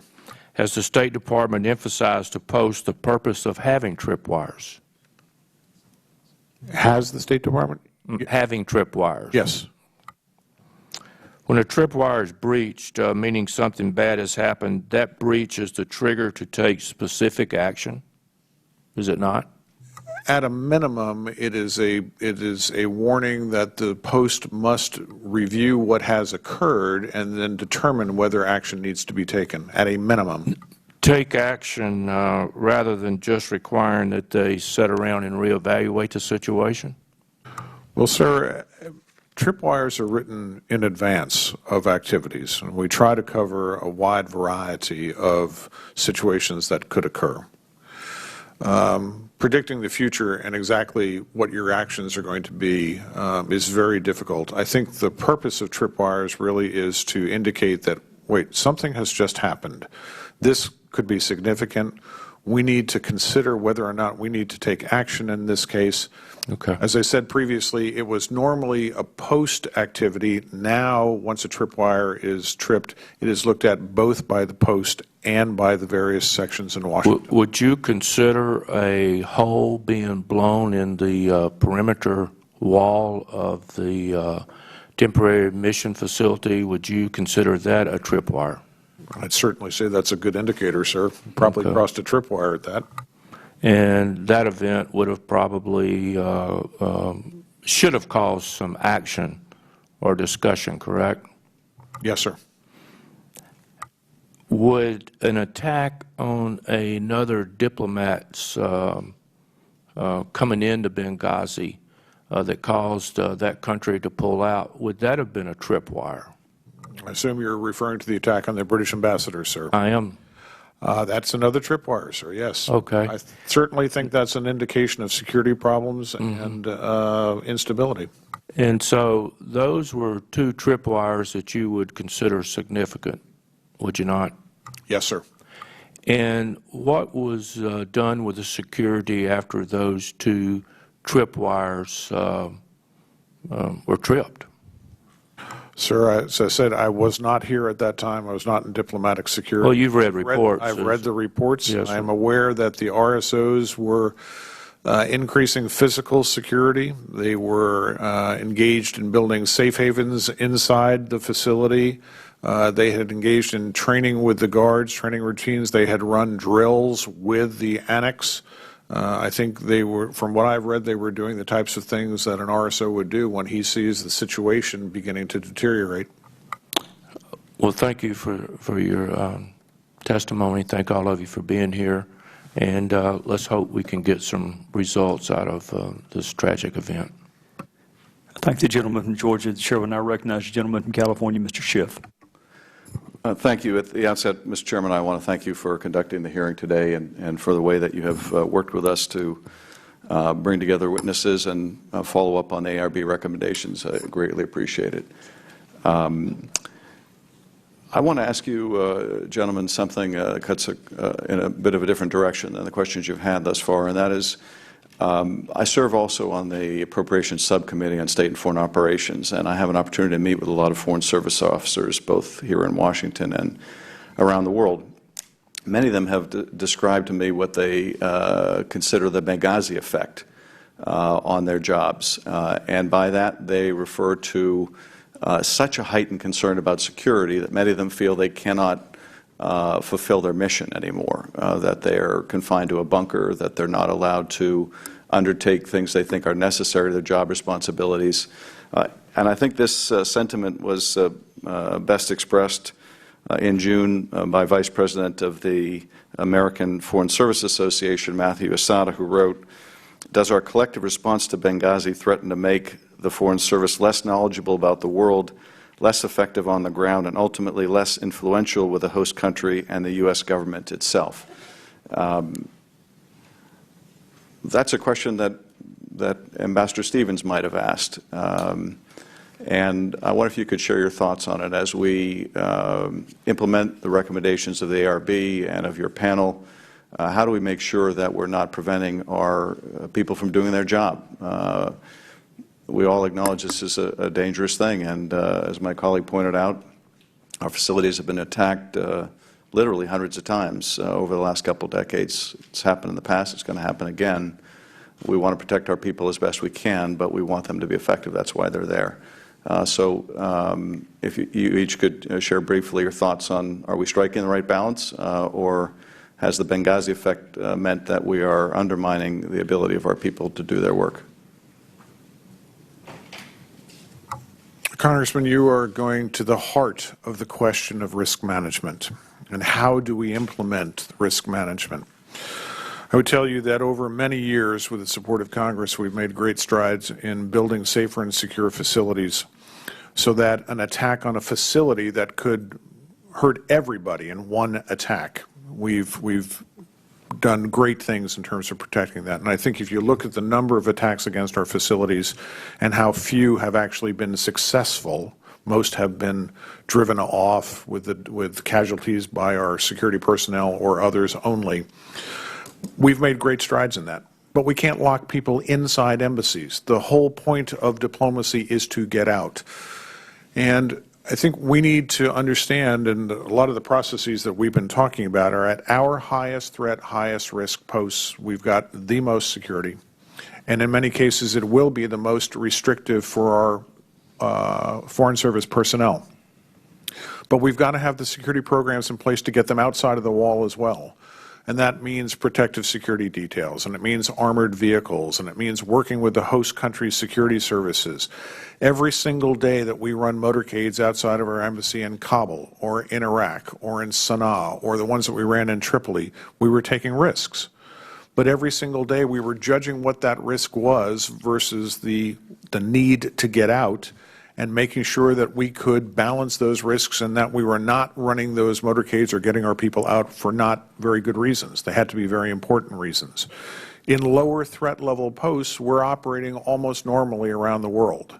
We have physical security at our posts, but our people get out every single day. That's the work of diplomacy, talking with the people, understanding the country, representing the United States, and bringing information back, and you don't do that without talking to people.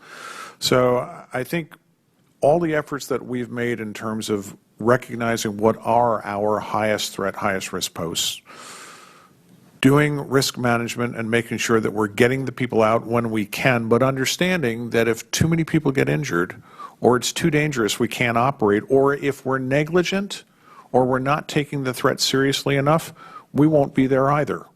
We'll close that post if we get too many people killed or too many people injured or the threat is too high. Those are the types of things that we need to weigh every single day, and we do. I can understand the frustration of Foreign Service officers at our highest threat level posts. No, sir, they cannot live out in the open economy. They cannot just go to a coffee shop. But we are still, even in the highest threat locations, getting them to the meetings that they need to get to. I don't think that's the issue for them, much as they would like to be accompanied by spouses and go to a local coffee shop.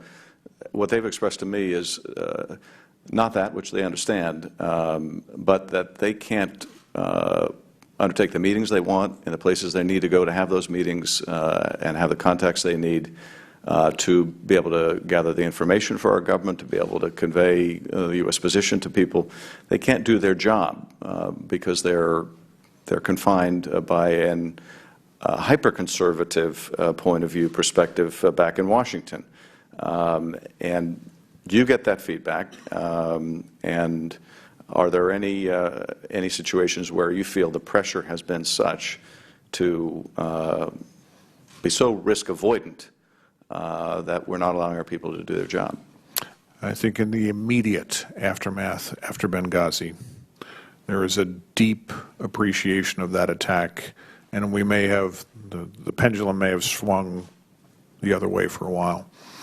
I think today, with the systems that we have put in place, with the risk management that we are doing every day, with things like VP, the additional resources that you're giving us, I would not agree with that statement, sir. I think we need to take certain precautions, and we do. But I talked with Ambassador Deb Jones when we were still in Tripoli.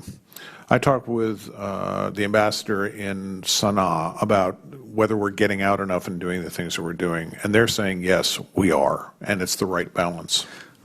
Gentlemen, let me ask a different question because I have very limited time. One of the problems we had in Benghazi was an over-reliance on the willingness, ability, or loyalty of the local militias to provide security. Are there any places around the world today where you feel we're continuing to place an over-reliance on local militias for security of our facilities?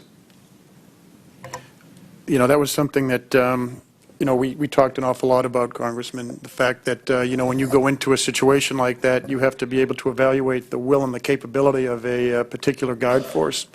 And I think no matter where you go in the world, you're going to always have to come up with that evaluation.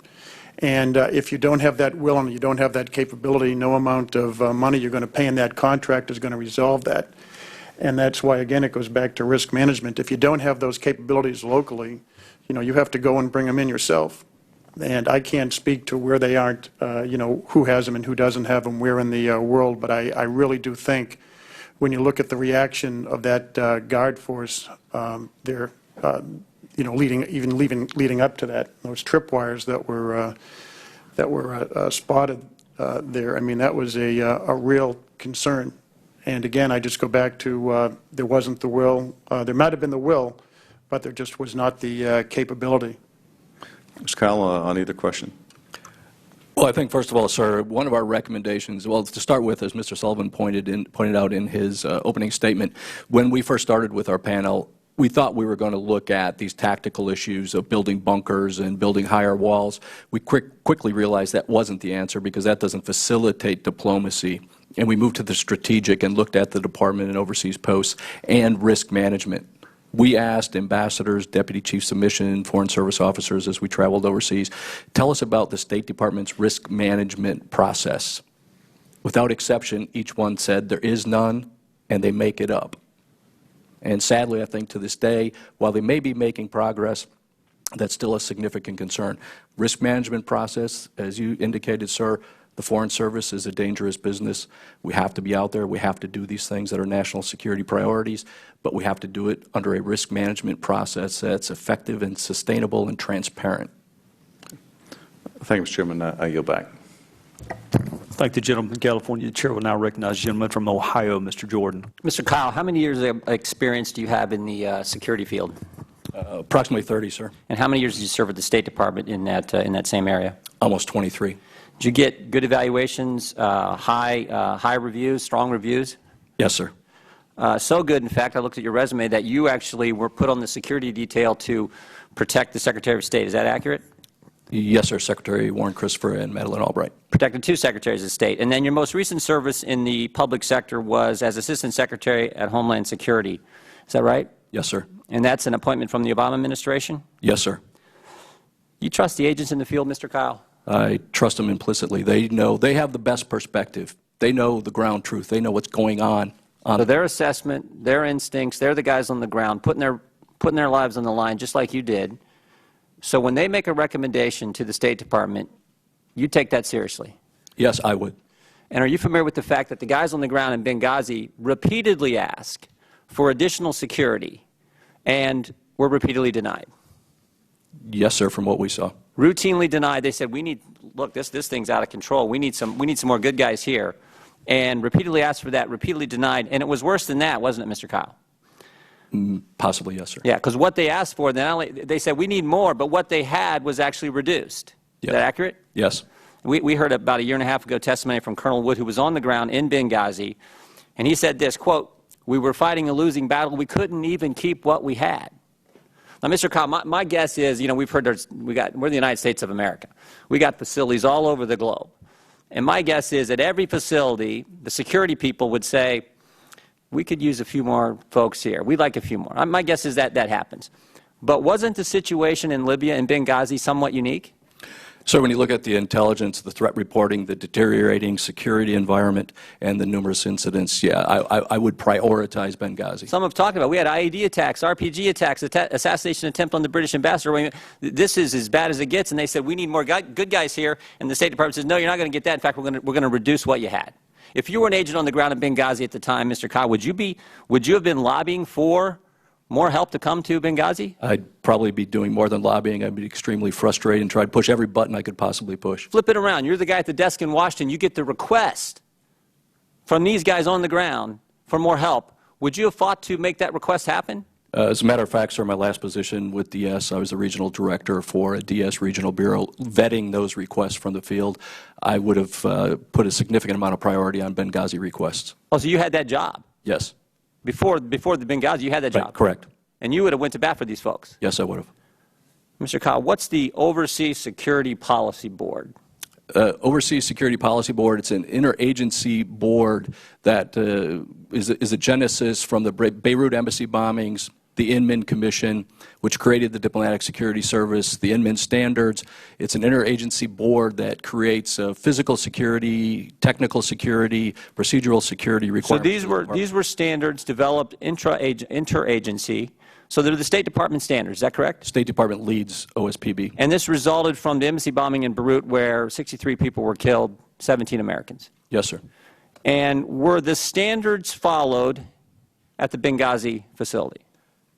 Sir, we saw a memo which authorized the continuing opening of the Benghazi mission, which referred to it as the Special Mission Compound. And talking with people, and based on my experience, it was a purposeful effort to skirt the standards. So the standards weren't followed? No. Now, my understanding is there's a waiver process that you have to follow if, in fact, you're going to deviate from the standards. Was the waiver process followed? That was one of our recommendations, sir, and when you're not following the standards, you don't have to follow the waiver process either. So they didn't follow the standards or the waiver? Correct. Mr. Keil, what's your overall impression of the ARB report? Mr. Sullivan and I testified before the House Oversight and Government Reform Committee. Ambassador Pickering referred to the ARB as being fiercely independent. In that same hearing, Admiral Mullen admitted to Oversight and Government Reform that he was reporting on ARB proceedings to the senior staff of the State Department outside of the precepts and the requirements of being a member of the ARB.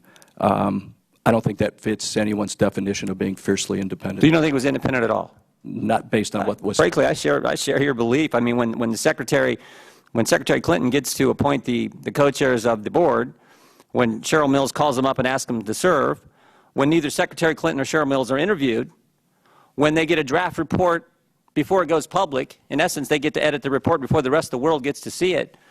And as you point out, when Admiral Mullen told the committee, now think about this, he's been on the job a few days. As the co-chair of the supposedly independent ARB, been on the job a few days, he interviews Charlene Lamb, and he discovers that Charlene Lamb's going to, 2 days later, come in front of the Oversight Committee, and he realizes she's not going to be a good witness.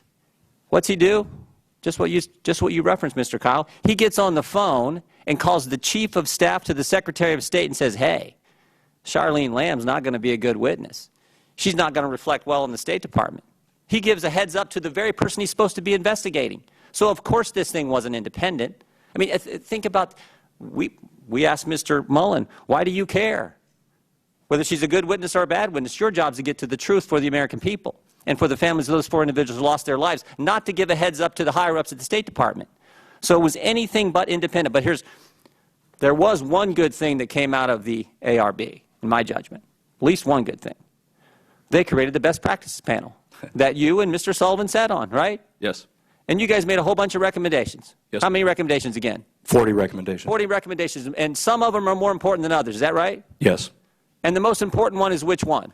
The creation of an Undersecretary for Diplomatic Security. In fact, sir, in our executive summary, we said one clear and overarching recommendation. It's crucial to the successful and sustainable implementation of all of the recommendations in this report is the creation of an Undersecretary. And is that the first recommendation you listed in your report? Recommendation number 1. So it's recommendation number 1.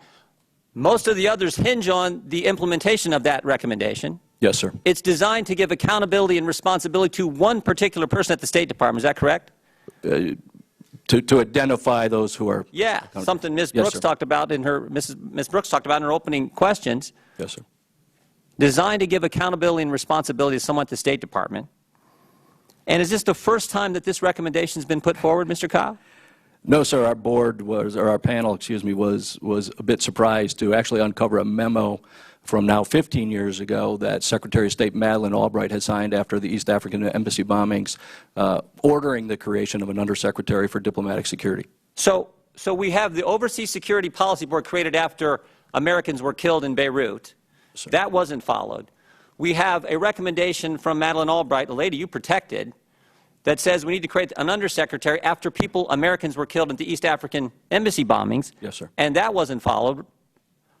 I mean, has the State Department said they're going to implement this at all? They said it's one of the recommendations they are not going to implement. They're not going to implement it. They're not going to implement it. My question is real simple, Mr. Chairman. What's it going to take? What's it going to take for the State Department to put in place the practices that are going to save American lives? They didn't listen to the guys on the ground, the pros who know what they're doing, in a situation that anyone looks at and says, wow, we need more Americans there to help. They didn't listen to the guys on the ground and put their lives on the line. They didn't follow their own standards that were developed in 1983 after the Beirut embassy bombing. They didn't follow the waiver process to deviate from those standards. And now they're not following the best practices panel's #1 recommendation. What's it going to take? The ranking member in his opening remarks said this is a transformational moment. Well, somebody better tell the State Department that, because I mean, think of this track record.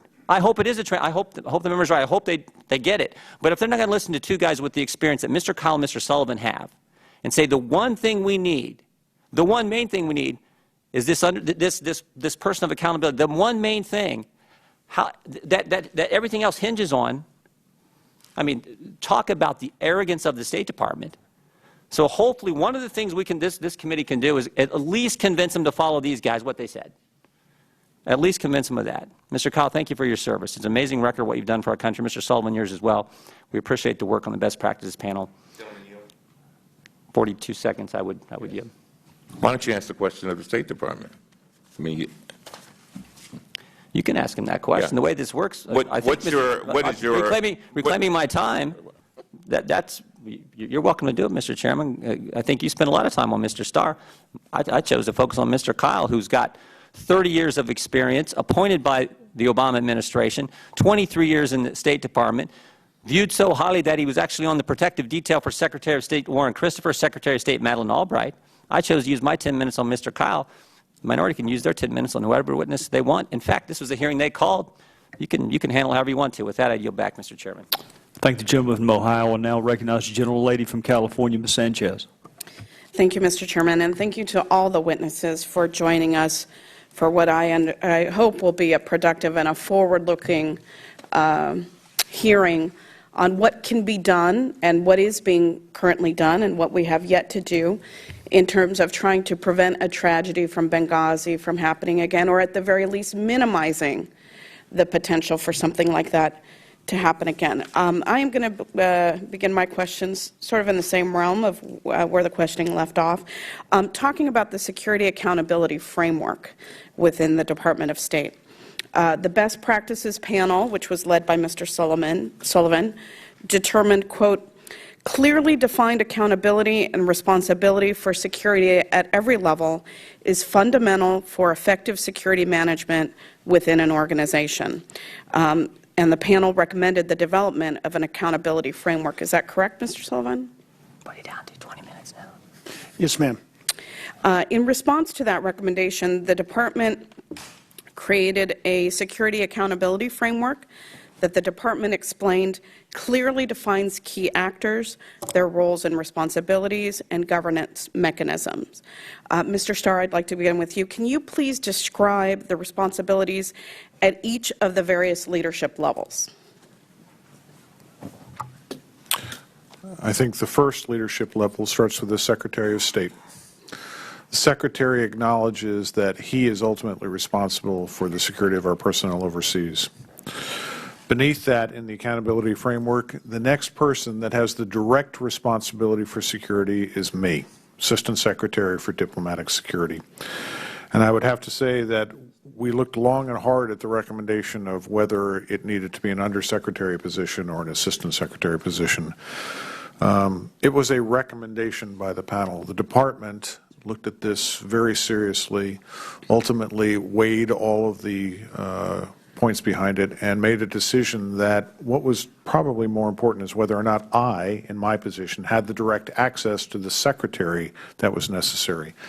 And under both the accountability framework and in the FAM, we have modified it so that I am directly reportable to the Secretary for security threat information and security threats against our people. I do still report to the Undersecretary for Management. And we think that that's key because isolated and alone diplomatic security would not have some of the capabilities that we have when we work closely with the Management Bureau, with Overseas Buildings Operations, with IRM and others. But I would just wanted to put that back on the record. One of the things that the accountability framework does is talks about the fact that all of us in the Department of State are responsible for security, but it specifically designs the roles of the deputy secretaries and what they do. It defines roles that the Undersecretary for Political Affairs and the Undersecretary for Management has. The most important thing that it does is define roles for the other assistant secretaries, the people that I work side by side with every single day, who run the regional bureaus, the NEA Bureau, the WHA Bureau, the EUR Bureau. And it assigns security responsibilities to them. And in fact, their job descriptions have been changed to reflect the security responsibilities. All of this is contained in the accountability framework. And then one final thing, which I think is critical. We can't do the security that we need to do unless every individual Foreign Service officer understands that they have a role in their own security as well, and it goes to defining that. So those expectations have been communicated then on down the security framework, is that correct? Yes. And State Department employees have a clear understanding of what the chain of command, so to speak, is for security decisions and security decision-making. Overseas, it was always clear. It ran from the RSO and the Deputy Chief of Mission to the Chief of Mission and that letter of responsibilities that the Chief of Mission had. So it was always clear overseas. It was a little less clear within the department who had the responsibilities, and this document goes a long way taking information that was already in the FAM and putting it together into a clearer framework. Yes. If I can go back for just a second to the #1 recommendation about creating a different position that would be in charge of security. Explain some of the thought-making process that went into the ultimate decision to not accept that recommendation and to essentially make you responsible for security. Well, first and foremost, I think it has to be acknowledged that I am responsible, whether I'm the Assistant Secretary or whether it would be changed to an Undersecretary position. The Department looked at this and had to weigh different things. An Undersecretary typically has additional responsibilities than one focus on something. If you look at other Undersecretaries and the range of things that they do, one of the things the Department made sure of was that this position, my position, had the access that we need to the Secretary and to the other leadership. And second, that I wasn't being diverted from the just pure security role by other duties. Undersecretary positions in many cases would carry other duties. My predecessor was the Assistant Secretary for Diplomatic Security and the Chief of Overseas Foreign Missions, the Office of Overseas Foreign Missions. One of the things that we did in the aftermath of Benghazi was to separate those two functions, and now there's an ambassador in charge of overseas foreign missions. I am not distracted by that role. I can focus exclusively on security. Okay. I appreciate the answer. I have two other questions I'd like to ask, and I'd like to get to them. Mr. Sullivan, do you think that the new framework that the Department of State has adopted clearly defines accountability and responsibility for security? Congresswoman, we haven't been fully briefed on that. From what I heard just now, I think that's a great start, but clearly there does have to be accountability. People do have to know, who's in charge of security, and also to the point that was made earlier, how all the employees feel around the world. I think that leadership is important to let them know that they're valued, that they're supported, and that those people that are making decisions are going to be made accountable for those. Every employee is going to be made accountable for those decisions that they're making. Thank you. I want to hit on the issue very quickly. I have very limited time about temporary staffing. Several investigations into the attacks in Benghazi found that the temporary staffing of security officers was what contributed to poor security at the Benghazi facility. The bipartisan Senate Homeland Security and Governmental Reform Committee found, I'm going to quote from that report, for example, DS agents stationed in Benghazi were always on temporary duty assignments, remaining there for relatively short periods, often no longer than a month. The Independent Accountability Review Board concluded that the utilization of temporarily assigned agents in Benghazi was problematic, and I'm quoting from their findings, the short-term transitory nature of Benghazi's staffing to be another primary driver behind the inadequate security platform in Benghazi. Staffing was at times woefully insufficient, considering the post's security posture and high-risk, high-threat environment. The end result was a lack of institutional knowledge and mission capacity, which could not be overcome by talent and hard work alone, although the board found ample evidence of both in those who served there. So based on one of the ARB's recommendation, the department has set a policy for 1-year minimum tours at high-threat posts and a minimum of 120 days for temporary duty assignments. Now, Mr. Starr, you've held a number of positions during your tenure at the department, including that as a regional security officer. Why is it valuable for security officers to spend longer durations at posts, and what's the benefit to developing an understanding of the local environment? It is critical. In your first 30 days on the ground in a place, you are just trying to figure out where you are, how things are operating, where the threats are. We absolutely concur with that recommendation of taking steps to ensure that the personnel that we put on the ground are there for longer periods of time. And has the department been able to achieve those requirements in its actual practice? Yes, it has. The fact is that we don't actually have any temporary facilities at the moment. I can give you an example, though, that when we just re-entered Bangui, we have mobile security teams of agents on the ground with U.S. Marines that are there. Those agents are going to stay for a much longer period of time, probably up to 90 days, until we're sure that we have the proper security, that we can then start replacing them with the permanent personnel that we're going to have on the ground. The 30-day rotations, as the ARB pointed out, were not conducive to the security operation. And are there any other incentives that the department can provide or can think to provide for personnel to undertake those longer assignments? I don't think it's a question of necessary or additional incentives. I think it's a question that we needed to understand that constantly rotating like that was not in our best interests. I think my agents clearly understand that. And I think it really isn't about additional incentives. It's about just knowing that that's not the proper procedure and we needed to change it. Not a great practice. Thank you for your forthright answers, and I yield back to the chairman. Thank the gentlelady from California. The chair would now recognize the gentlelady from the state of Alabama, Ms. Roby. Thank you, Mr. Chairman.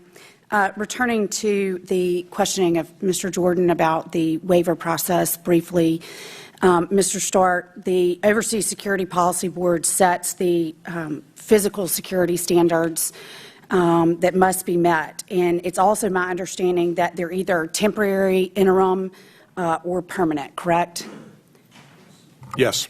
And overseas diplomatic facilities can be further classified as residential, office, or other categories as well? Yes. Okay. And how was Benghazi classified in 2012? My understanding from the reports is that it was the temporary mission facility. Was that classification found in the OSPB standards? No. Are there any OSPB standards for a temporary office facility? There's not, right? Our outlook on that is that whether it's temporary or interim or permanent, that we should be applying the same security standards that the OSPB has put in place, and that if we can't, then we need to look closely at what risks we run. So that, sorry to interrupt you, but the office in the residential do not require a higher level of security if they're in that category? Office, there are higher levels. When we build offices, when we build facilities, those have higher level of security than residences do. The Benghazi facility was being used as both, correct? Yeah, I'd say that's an accurate Okay. portrayal. And from so what I in understand. the dual case where it's being used as a residential and an office, what standards apply? The higher standards, correct? Correct. Okay. And so those OSPB standards should have applied to the Benghazi facility. That is the way that I would apply them now. As I say, I wasn't here, but if we had a similar situation, we would be applying the higher standards. Okay, so I just want to make sure this is very clear. Your policy is that any time a facility is being used for more than one purpose, whatever type of facility has the higher or the highest level of physical security standards, those standards should be applied. That is correct. Okay, but that didn't happen in Benghazi. I would have to say I can't answer that question. Looking ahead, when you talk about in this era of expeditionary diplomacy, is it possible for the State Department to open a temporary residential facility? We don't have any at the moment. I can't imagine that we would or that I would approve it. Okay. Let's turn to the Marine Security Guard detachments. Were Marine Security Guard detachments ever deployed to the Benghazi compound? No. The Benghazi compound, we've already established by multiple questions here, it was a temporary facility. And Marine Security Guard detachments are never deployed to temporary facilities, correct? Not in my experience. Okay, so the increase in Marine Security Guard detachments as a result of the ARB recommendation 11, therefore, would not have actually helped in Benghazi, correct? I mean, if it's a temporary facility and they can't be deployed, then it won't help. Oh, I just want to make the point. I'm not saying that additional personnel on the ground would not have helped, but yes, you are correct that we would not, in my experience, we would not have put a Marine Security Guard detachment into a temporary facility. Okay, so we've also already established here today that there's currently 30 posts that are considered high risk, high threat. How many have benefited of those 30 from the Marine Security Guard personnel? I'd have to get back to you with the exact number. I think about 20. We have opened 4 Marine detachments since Benghazi at our high threat, high risk posts. There are still some that do not have Marine Security Guard detachments. There's a variety of reasons why they do not. Okay, is it your intent to get to a place where you have these Marine Security detachments at all of the high risk, high threat locations post? I would like to have Marine Security Guard detachments at every one of our high threat, high risk posts. There are impediments that in some cases cannot be overcome.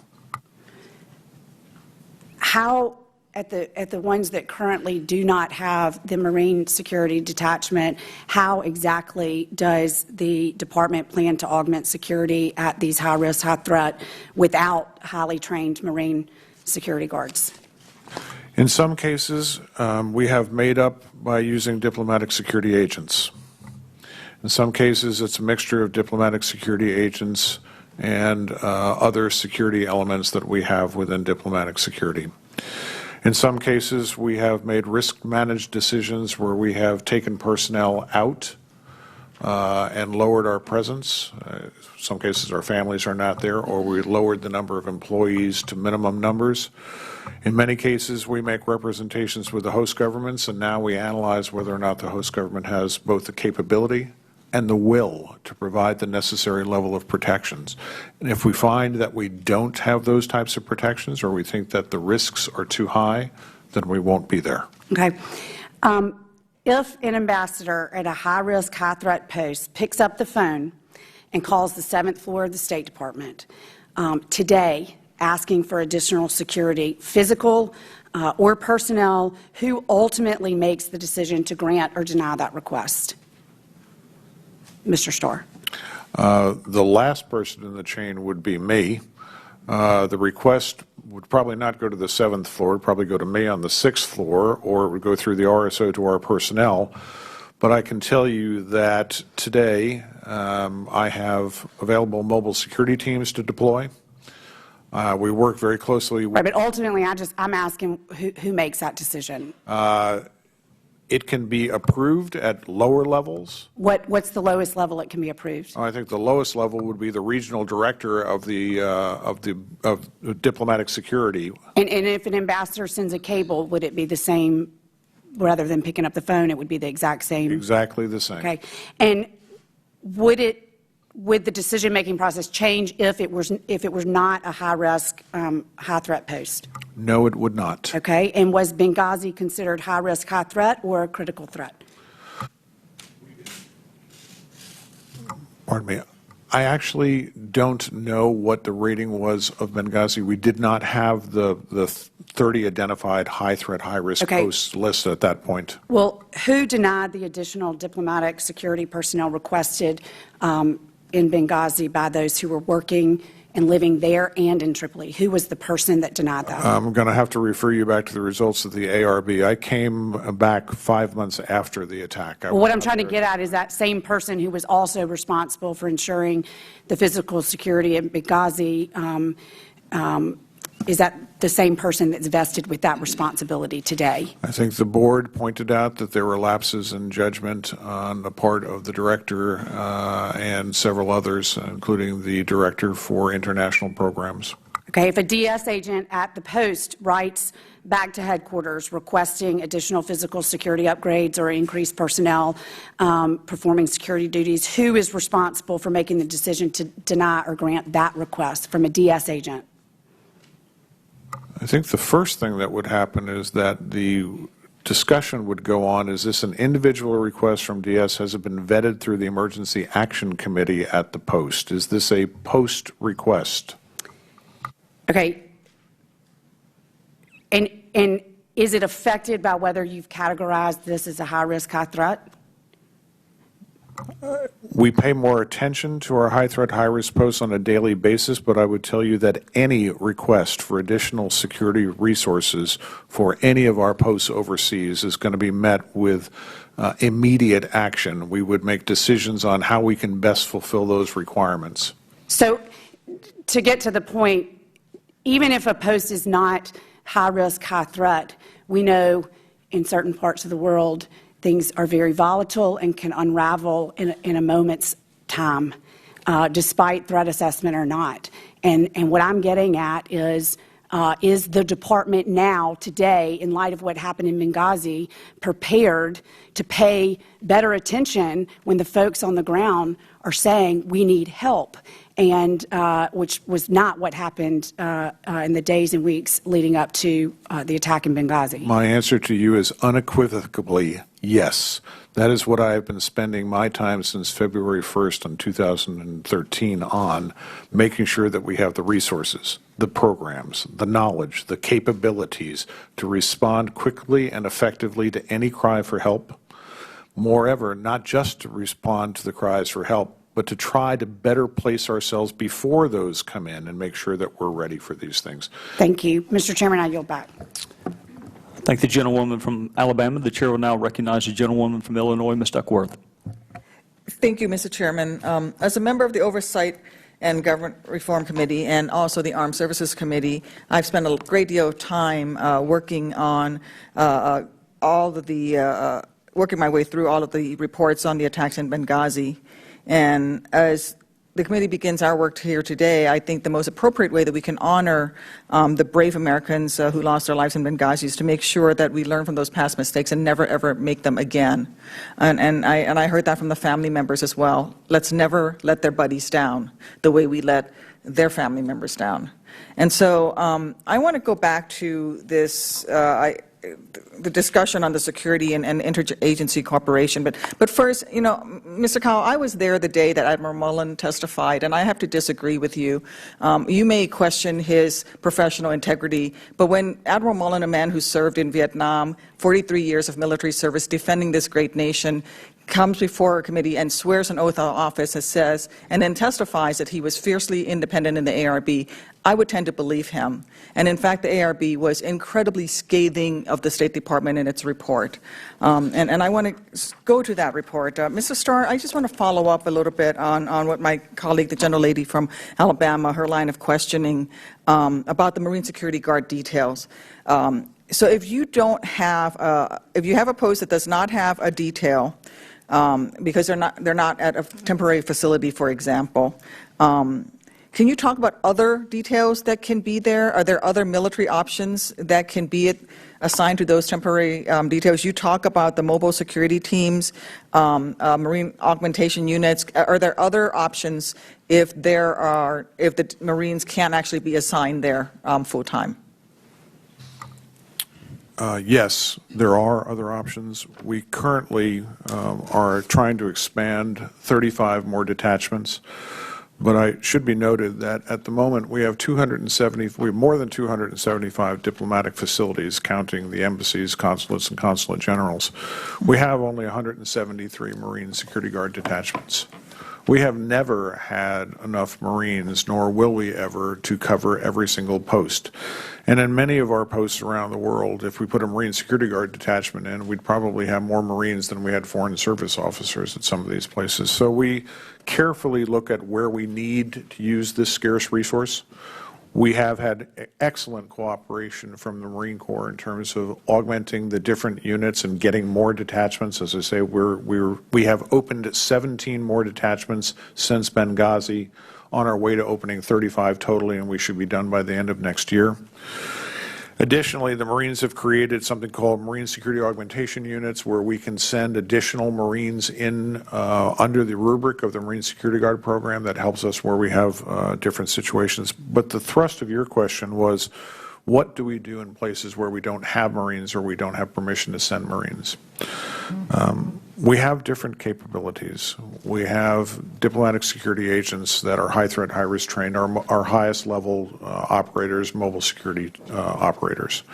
We have the ability to request from the Department of Defense, and they have never let us down, for things like fast teams to come in and protect our embassies and consulates when we need that. We have a robust program where we have security contractors. In many cases, they're Americans. Sometimes they're third country national contractors. But we have used contractors for many years. Now, there are some downsides with that, and there are some countries that won't allow them. And we've learned some very painful lessons over the years about contractors, that we have to have incredible amounts of oversight and make sure that we're using them properly. But it is still a tool. We have local guard forces and local protective elements that we hire directly from the country that we're in. And I would tell you that some of these units in places around the world, even unarmed, have done amazing acts of heroism protecting our people. And then ultimately we have the host country services, which we now evaluate for both whether that they have the capabilities to protect us or the will to protect us. And in those cases where they may not have the best capabilities, or we may think that we're challenged, one of the things that the additional funding that Congress has given us is the ability to start a program where we can train those host country forces, whether it be police or National Guard, directly around the embassies and increase their capabilities. So we have a number of different possibilities. You had said, Mr. Starr, that the State Department has always engaged in the process of risk management and it is well experienced at it. I have to say I was disappointed with the risk management process that was undertaken leading up to the Benghazi attacks, and I would hope that that risk assessment and mitigation process has become more robust. I want to speak specifically to interagency cooperation between DOD and the Department of State. You said the DOD has never let you down. On that night, the ARB in various reports, including Armed Services Committee, has stated that there was no way that those F-16s, that those military, U.S. military forces could have made it there in time to save our Americans' lives. What have we done since to make sure that in the future they can be present in time to save American lives. As these special dates come up, September 11th, these anniversaries, or as you hear more chatter that is going on and you think there might be the potential for greater risk, what tripwires are in place, what processes are in place for you to call the DOD and say, hey, maybe you need to help us and reposition some forces so that if we do have another Benghazi, we can call, and that those F-16s can be there in time in the future so that we don't lose American lives. What process is happening between DOD and Department of State at this point? The Department of Defense has put together a program that they essentially refer to as the new normal. We have looked closely at what capabilities DOD can bring for defensive use of American embassies and consulates overseas. There has to be a realization that we don't have bases everywhere in the world. In many cases, while we would like to be able to say that the Department of Defense could respond to any one of our embassies within 4 hours, physical distances, just the amount of distance between where our military is stationed and where our diplomatic facilities are make it impossible. And then even if they could respond in a certain amount of time, this idea that we're magically going to get paratroopers coming out of the back of planes and they're going to land on the American embassy isn't realistic. We still have to go through airports. We have to get permission from host countries to get personnel in. We have to transport them from the airport to the embassy somehow. And in the midst of a crisis, this isn't really realistic about what's going to happen. What we've worked with DOD on is making sure that we're better prepared to predict what is going to happen, looking at instability. And as DOD has often said, we'd rather be on the ground in advance of something happening than trying to react after something happens. Now, it doesn't mean in certain cases that they haven't been on a very close leash with us. I can give you the example of Tripoli recently, where we had, in many cases, special forces and helicopters and Marines on less than 1 hour notice to respond to the embassy. And in high threat, critical threat situations, those are the types of things that we're working with DOD on to make sure that they have very close at hand response capabilities. But I can tell you that with 275 locations around the world, we can't do that often. We can't do that every place. DOD is seeking increased basing options, and I would highly recommend a discussion with the DOD on this about where they are going in terms of basing closer and more closely to U.S. embassies and facilities. They have excellent plans. They're working closely with the State Department on this. But ultimately, we've got to do a better job of making sure that we have the right preparations on the ground in advance. In those situations that are absolutely critical, we'll have DOD very close to us, and they've worked tremendously with us in places like Tripoli and Sana'a and other places. So I just have to tell you, I have the utmost respect for the way that the Department of Defense, U.S. Marine Corps, and Army and Air Force have responded, and the Navy have responded to our needs. And in the last minute that I have left, can you talk about at what level at the State Department does that request to DOD have to take place? For example, in the case of Tripoli recently, where you said that they had them on a 1 hour leash to respond, does that come from you or can it come from lower? If an ambassador determines that through his risk analysis assessment with his diplomatic security team that's there, that he needs this, how far does he have to go before you can have something like a fast team that's ready to come in or something along those lines? How high up through the State Department bureaucracy does he have to go? In an emergency, the ambassador is going to call the commander of the nearest combatant command, and they meet all the time, they talk with each other, and in an emergency situation, he can pull the string immediately. In a less than emergency situation, in a way that we're looking at it to try to pre-position ourselves, he would state something or make a request, or we may make the request and say, we think you need this. We would work through the Office of the Executive Secretaries. We send an exec sec back and forth. I can instigate it. The ambassador can instigate it. The Assistant Secretary of the Regional Bureau can instigate it. In most cases, it's a collaborative effort, and we're talking with each other. We're either having a civets or we're having a phone conversations. But in the most extreme cases, the ambassador can go directly to the combatant commander that is closest to him and request support, and then even notify us afterwards. Thank you. I yield back, Mr. Chairman. I thank the gentlelady from Illinois. The chair would now recognize the gentleman from Illinois, Mr. Roscom. Thank you, Mr. Chairman, and I thank the three panelists for your testimony today. Mr. Keil, what's a special mission compound? Sir, if I could just take 2 seconds, I'd like to clarify one point that Ms. Duckworth made. I wasn't making any subjective judgment on Admiral Mullen. I was simply stating the facts. The precepts and regulations of the ARB say you cannot discuss the proceedings outside of the ARB. Admiral Mullen, he admitted he did that. It's a statement of fact. It's not a subjective judgment. In legal terms, that's called ex parte communication. But go ahead and answer. Thank you. I didn't go to law school. Sorry, sir. Could you give me the... Yeah, what's a special mission compound? I don't know. To be honest, from our review, Undersecretary Kennedy, in authorizing that, made up that term in order to avoid the OSPB security standards. It's an interesting thing. Yesterday in our office, we did a Nexus Lexus search of special mission compound, not Benghazi. Now, there may be other ways to search. There may be other ways to look out over the landscape. The result of looking for that term yielded nothing. Throughout all those data files, all across the fruited plain, absolutely nothing. So what does it mean if something is simply then redefined? What does it mean if something is said, well, we're just going to declare this as something other than that which is to be regulated? That means you have no regulations, isn't that right? Correct, sir. Mr. Sullivan, you mentioned in your opening statement one of the regrets that you have as a member of the panel is that the Department of State didn't adopt your recommendations as it relates to waivers. What is your recommendation as it relates to waivers? Well, we believe waivers are needed, and we want to see those waivers because when you have a waiver, what that will do is set in motion standards.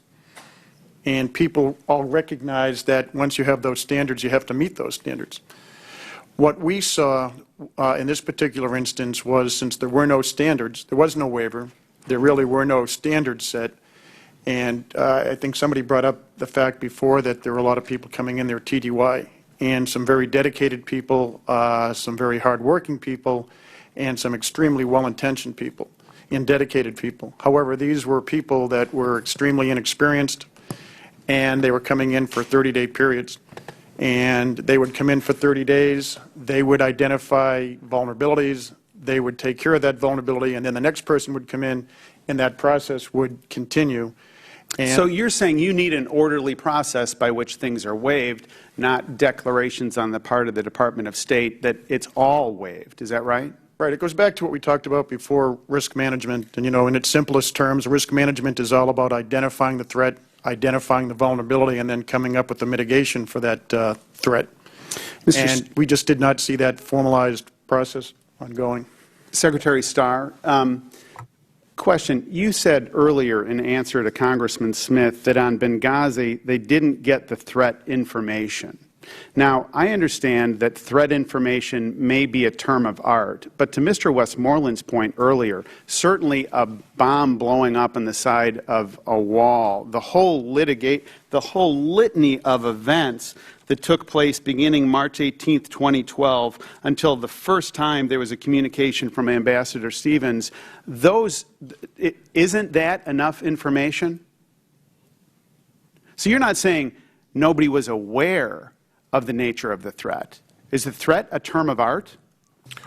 Congressman, thank you for the question. I think the distinction is that I was trying to make was that there was no specific threat information that had been developed by the intelligence community. In other words, these people are coming over the hilltop at this moment in time. Okay, let me ask you this. As I said, we don't normally get that. I think your point that there were a number of different things going on, I think people were aware of the overall level of instability. Okay, well, here's my point. In the Senate Intelligence Committee report, they reported on June 6th of 2012, Ambassador Stevens recommended the creation of teams and so forth. The team was never created in Benghazi despite the ambassador's recommendation. There were other events subsequent to that. Then Ambassador Stevens reaches out again, sends a cable to the State Department headquarters requesting a minimum of 13 temporary duty personnel, and the State Department never fulfilled his request, and headquarters never responded to the request with the cable. And then they follow up on August 16th of 2012, a month before these events, again, a cable to the state headquarters, Stevens raised additional concerns, et cetera, et cetera, et cetera. Now, go to the ARB. The ARB says one thing 2 times about Ambassador Stevens, and it's worth noting. They said this about him: his status as the leading U.S. government advocate on Libya policy and his expertise on Benghazi in particular caused Washington to give unusual deference to his judgments. They said that on page 6 of the report. They cut and pasted it. They liked it so much, they put it on page 34 of the report. And yet, ignoring the ambassador, who by their own admission is the expert in the area, and ignoring his requests for support, that's not giving unusual deference to his judgments, is it, Mr. Secretary? Difficult question, Congressman. No, it's very straightforward. No, I don't think it is. I think it's a difficult question. I think that Chris Stevens was a tremendous ambassador with a tremendous amount of there's no question that he was tremendous. There's no question that he was a hero. He made specific requests of the department. The department in the ARB said this person is uniquely qualified, Secretary, and he was ignored. And I think this is why the ARB recommendations are what they are. Well, this is why the ARB recommendations and the panel say you can't have this kind of waiver authority. When Ms. Roby asked you the question, are there any plans for temporary facilities in the future, you were pretty clever in how you responded. You said, we don't have any plans for it, and I'm not likely, and I'm paraphrasing now, I'm not likely to approve it. And you know what that tells me? That tells me you can do it all again. That tells me that you can take the special mission compound, you can call it something else, you can call it a temporary consular facility, you can take two adjectives and put it in front of a noun and call it some other thing and do it all again. So here's the question. If Madeleine Albright signed off on certain recommendations, if the best practices panel makes certain recommendations, why is it that the State Department is clinging to this legacy of power that has failed? Why are you grasping on it so much? Why not walk away from it? And nobody here is criticizing a very tough job. But the nature of the job, Mr. Secretary, means that this, to Mr. Cummins' point, needs to be the transformational moment. And why not be the transformational moment to say, we're not just going to choose to redefine things, and we're going to revisit how we do these waivers, and we're going to do everything we can in cooperation with Congress to honor Chris Stevens' legacy, to honor the legacy of those who suffered, who you served with, and you know. But why cling to this old thing that just isn't working? Are you the only one that doesn't see it? Congressman, I think I have a distinct view, having served 29 years with the State Department, 4 years with the United Nations, and I'm back again. I think that in accepting all of the recommendations of the Accountability Review Board, I think in accepting 38 out of 40 recommendations made by the Best Practices panel, I think the Department has made tremendous progress and efforts in the time that I have been back, and Secretary But the opportunity, you want to knock it out of the park right now, Mr. Secretary. Every recommendation is gold. Every recommendation needs to be looked at from the recommendation standpoint, but then from the organization as well. Okay, so take your argument. A couple of minutes ago, you made this point as it relates to the responsibility of a Foreign Service officer, that they have a responsibility to be mindful of their own security. That was in response to Ms. Sanchez. Every Foreign Service officer must understand that they have a role in their own security. I agree with that wholeheartedly. And yet, when Ambassador Stevens played a role in his own security on cable number 1, cable number 2, and cable number 3, that responsibility was not absorbed or reflected in the State Department. And you're not offering anything as it relates to fundamental change, because based on what the rules are right now, Mr. Secretary, you have the authority, you have the capacity, and you've got the flexibility to do the Benghazi structure again. Am I wrong? The rules have been changed. Who is responsible is clearly defined. Who is responsible is fourth down on the food chain, and by your own sir, I would disagree with that. I am responsible. Yeah, but I'm telling you, the latest example, when we're trying to open a facility in southern Turkey, we had a request to put personnel in on the ground for START operations, for humanitarian operations. They're in their TDY. We need a facility. We are in the process of leasing a facility. We know where it's going to be. A request came to me from the people on the ground saying, can we use it in advance of the security upgrades being accomplished?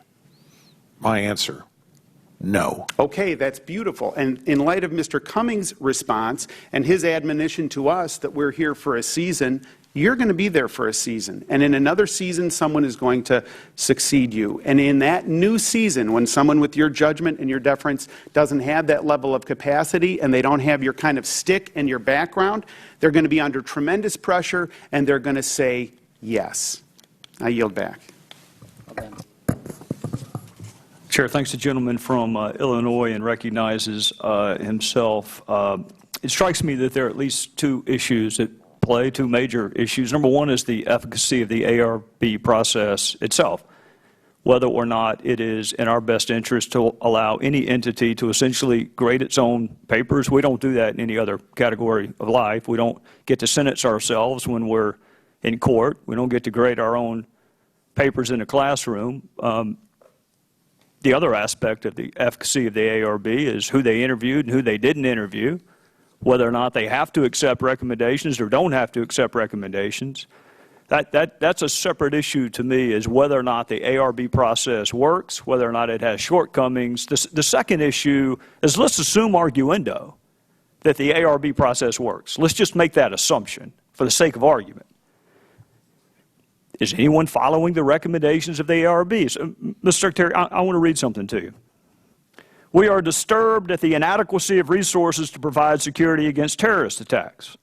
We are disturbed at the relative low priority accorded security concerns, and we praise the ambassador for seeking security enhancements long before the attack. Do you know what that comes from, Mr. Secretary? What I just read? I believe it's part of the Accountability Review Board report. From 1999. That was Bushnell and Nairobi, correct? That was the ARB from 1999, and you can lay it almost perfectly over what happened in Benghazi. And one other point, the 1999 ARB made it really clear. They went out of their way to make it clear. They were disappointed that the recommendations that came after the bombings in Beirut were not being implemented, something called the Inman Commission. So the 99 ARB criticizes existing State Department employees for not following the Inman Commission from 14 years prior. That is a quarter century's worth of recommendations.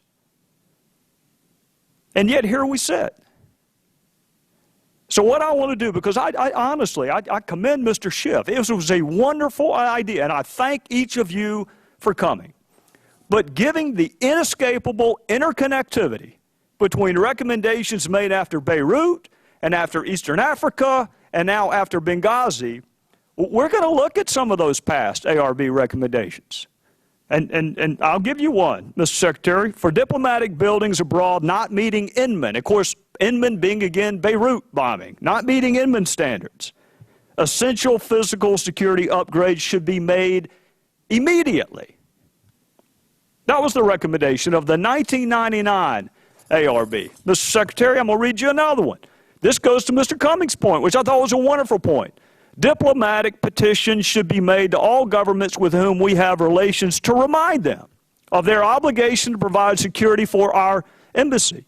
Who in Libya were we to call? Who? Mr. Cummings' point is a wonderful point. It was so good the 1999 ARB made the recommendation. Make sure the host country is aware of its obligations. Who did we call in Libya?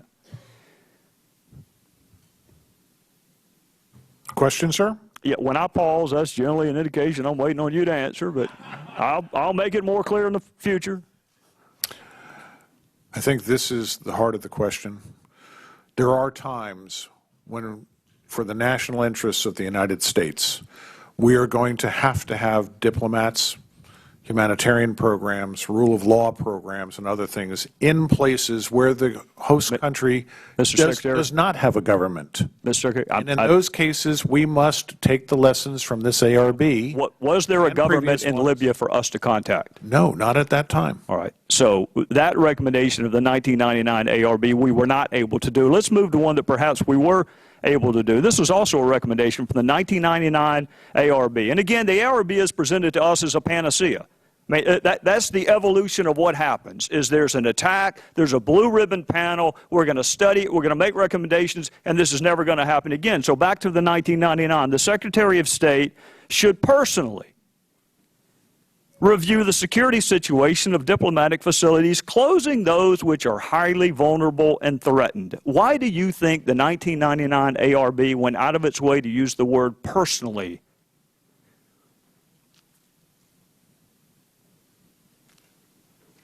No comment, sir. What, is the answer privileged? I mean, that's a recommendation from the 1999 ARB. The Secretary of State should personally review. And I'm asking you with all due respect, we're not going to get to the word review. We got to get past the word that modifies review, personally. Why did they think it was important that the Secretary of State himself or herself personally review? I think ultimately the Secretary, who bears the responsibility for the security, has to be brought the information that is necessary for him to make decisions. Right. That is my job. Okay. I have gone to the Secretary of State on different occasions, and we have talked specifically about the security of different places. Tripoli was one of them in particular since I have been back. But we have also looked at Sana'a. We've talked about Kabul. We talked about the other locations as well. Where I have concerns about the safety and security of our personnel, and if I believe that we are not doing the things that we need to do, then it is my responsibility to bring it to the Secretary. And I appreciate that, Mr. Secretary. Was it done on September the 10th of 2012? Was it done prior to Benghazi? Because this recommendation has existed for more than 10 years. I was not here at that time. I'm sorry. I cannot tell you. Well, your answer mirrors what the 1999 ARB further said, which is, first and foremost, the Secretary of State should take a personal and active role in carrying out the responsibility of ensuring the security of U.S. diplomatic personnel. Is that being done now, and was it being done prior to your tenure? In the time that I was here previously, and I have served under multiple Secretaries of State, I have heard every secretary talk about the importance of security. Okay. I have heard every secretary state to the personnel of the department that security is their function. Their personal security has to be their function. That goes from Madeleine Albright, that goes through Secretary Clinton, Secretary Rice, and with Secretary Kerry, who has also made those statements and has made statements that the safety and security of our personnel is absolutely one of our highest priorities. And I appreciate that, Mr. Secretary. But again, I think words have consequences and they have meaning, and most people use words intentionally. And the 1999 ARB intentionally used the words personally and active. That, to me, does not mean talking about something. A personal review is not simply talking about it. Is the personal review ongoing? Is that ARB recommendation still accepted, I guess is my question. Does the State Department still accept these recommendations from the 1999 ARB, and is it being done? Yes. I think the best and clearest example that I can give you today is a new process that we put into place, the VP process, the Vital Presence Validation process, where we, again, look at what are our vital national interests and why should we be in these high-threat, highest locations. We put this process up, and it goes all the way to the Secretary. All right, and that is a great point, which leads very nicely into the next point I was going to make or ask you about. What is it about that recommendation that is so talismanic that it couldn't have been made prior to the attack in Benghazi? I think the Department of State has practiced risk management from the day With that the risk management being, we're going to weigh the risk of being somewhere with the benefits of being somewhere. We know the risk of being in Benghazi. Can you tell us what our policy was in Libya that overcame those risks? In other words, why were we there? These questions, I think, have been fundamental to the department for over 30 years. It is the reason why in many places we have evacuated, or we have shut down operations, or we've taken our families out, or we've gone down to essential personnel only, or we've asked for Marines to come in and support us while we're there. Right. And my point being, Mr. Secretary, none of that was done in Benghazi. So we know the risk in Benghazi. My colleagues and you and others have done a wonderful job of highlighting some of the tripwires, I think is the diplomatic term. What policy were we pursuing in Libya that was so great that it overcame all of the tripwires and all of the risk?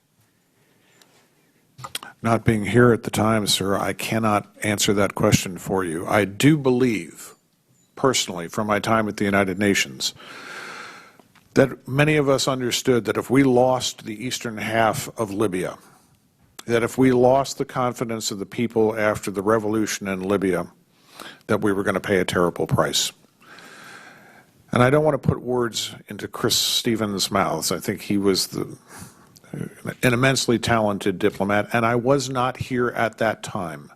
But I think it was clear in Chris's mind why he needed to go to Benghazi and what he was trying to accomplish. I think today we have more formalized processes to make sure that those decisions are documented. The VP process makes us go through a process that I don't think was there prior to Benghazi.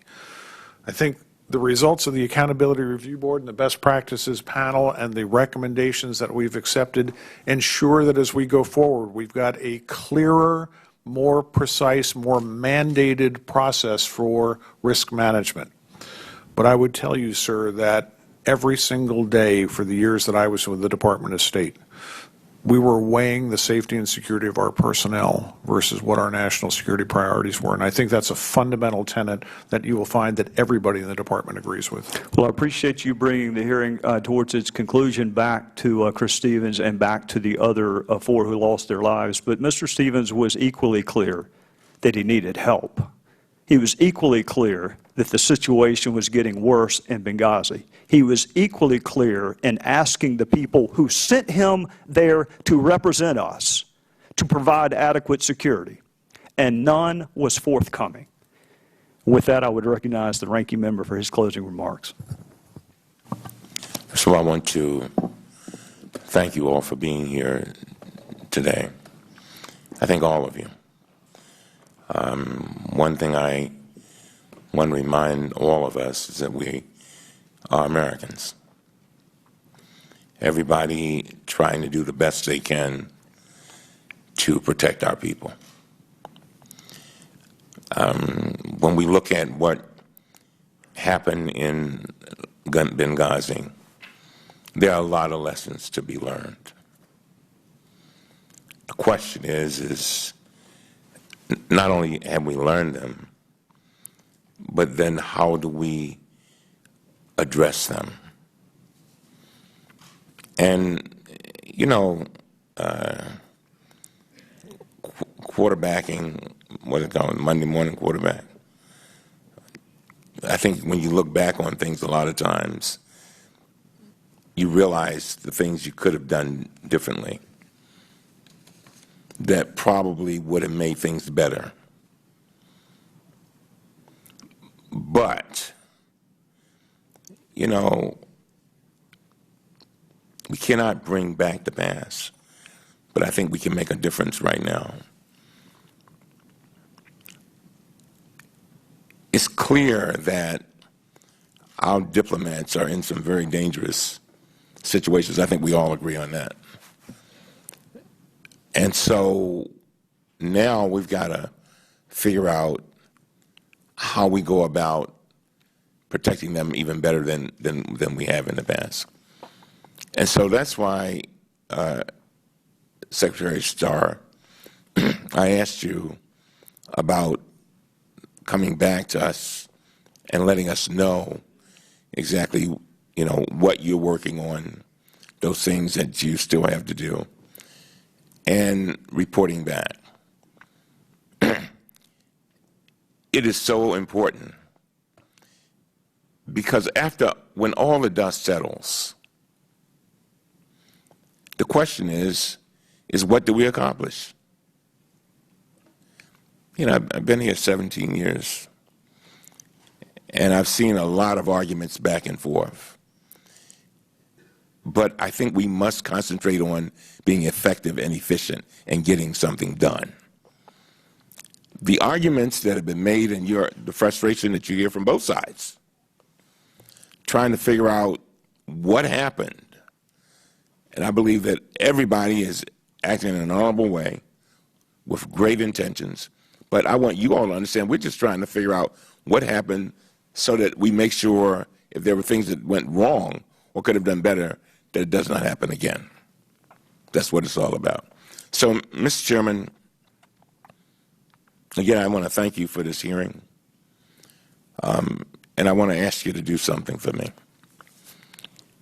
I want to bring Mr. Starr back in either December or January. He's already told us that in 45 days or less, he can tell us about what he's working on and give us some kind of timetable. But I want him to come back and tell us what has been achieved. And that's very, very important for me. And I'm sure for the whole committee. And, Mr. Chairman, if you will, I mean, that's your call. But I think it would be unfortunate if when all of this committee ends, that we have not addressed these recommendations and addressed them in a way that would please the families of the deceased. And that brings me back to them. 4 great Americans who lost their lives. And I think we all made a commitment in one way or another to them that we would do everything in our power to find out what happened, and at the same time to make sure we did the best we could to protect our folks overseas, to tighten up security if that's appropriate, and it is. And we've got to do that. And so with that, Mr. Chairman, I want to thank you.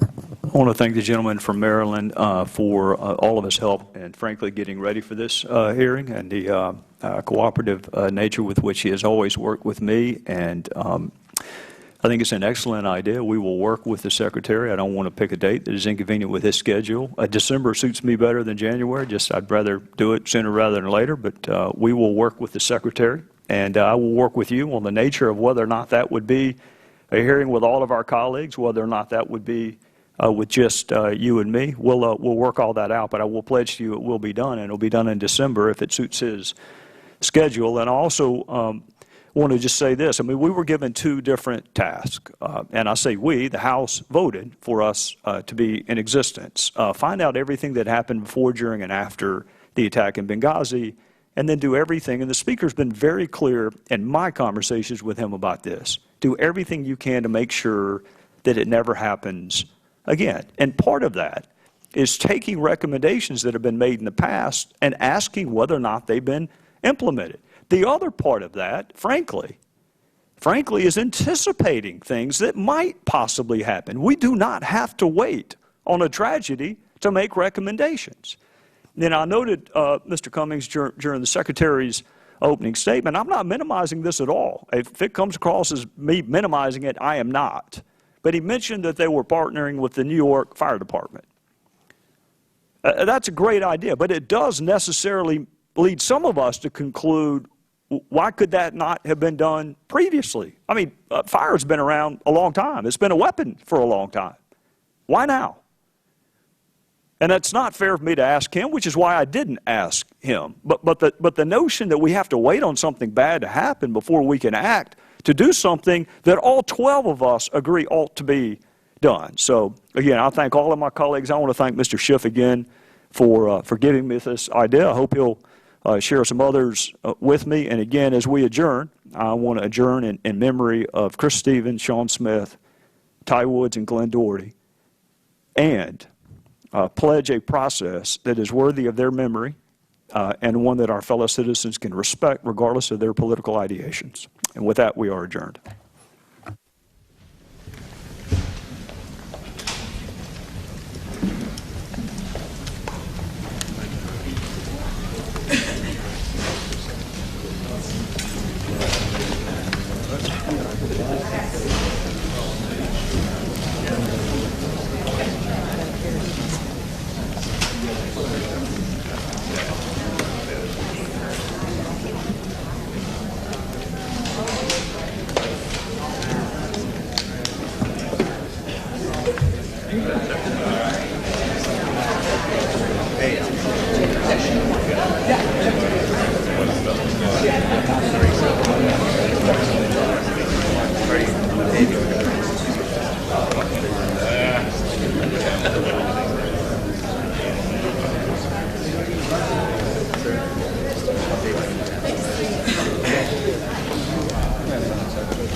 Basically, until I started investing it to get a credibility, I was just going to move towards that zero until I got to go to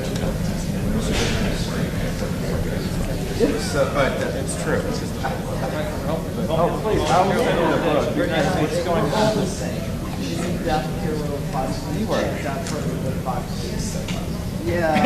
I never got to see her in person. We email and correspond. Like I watched the Senator. So here's come with him. They're going to. Oh, thank you. They're going to concentrate.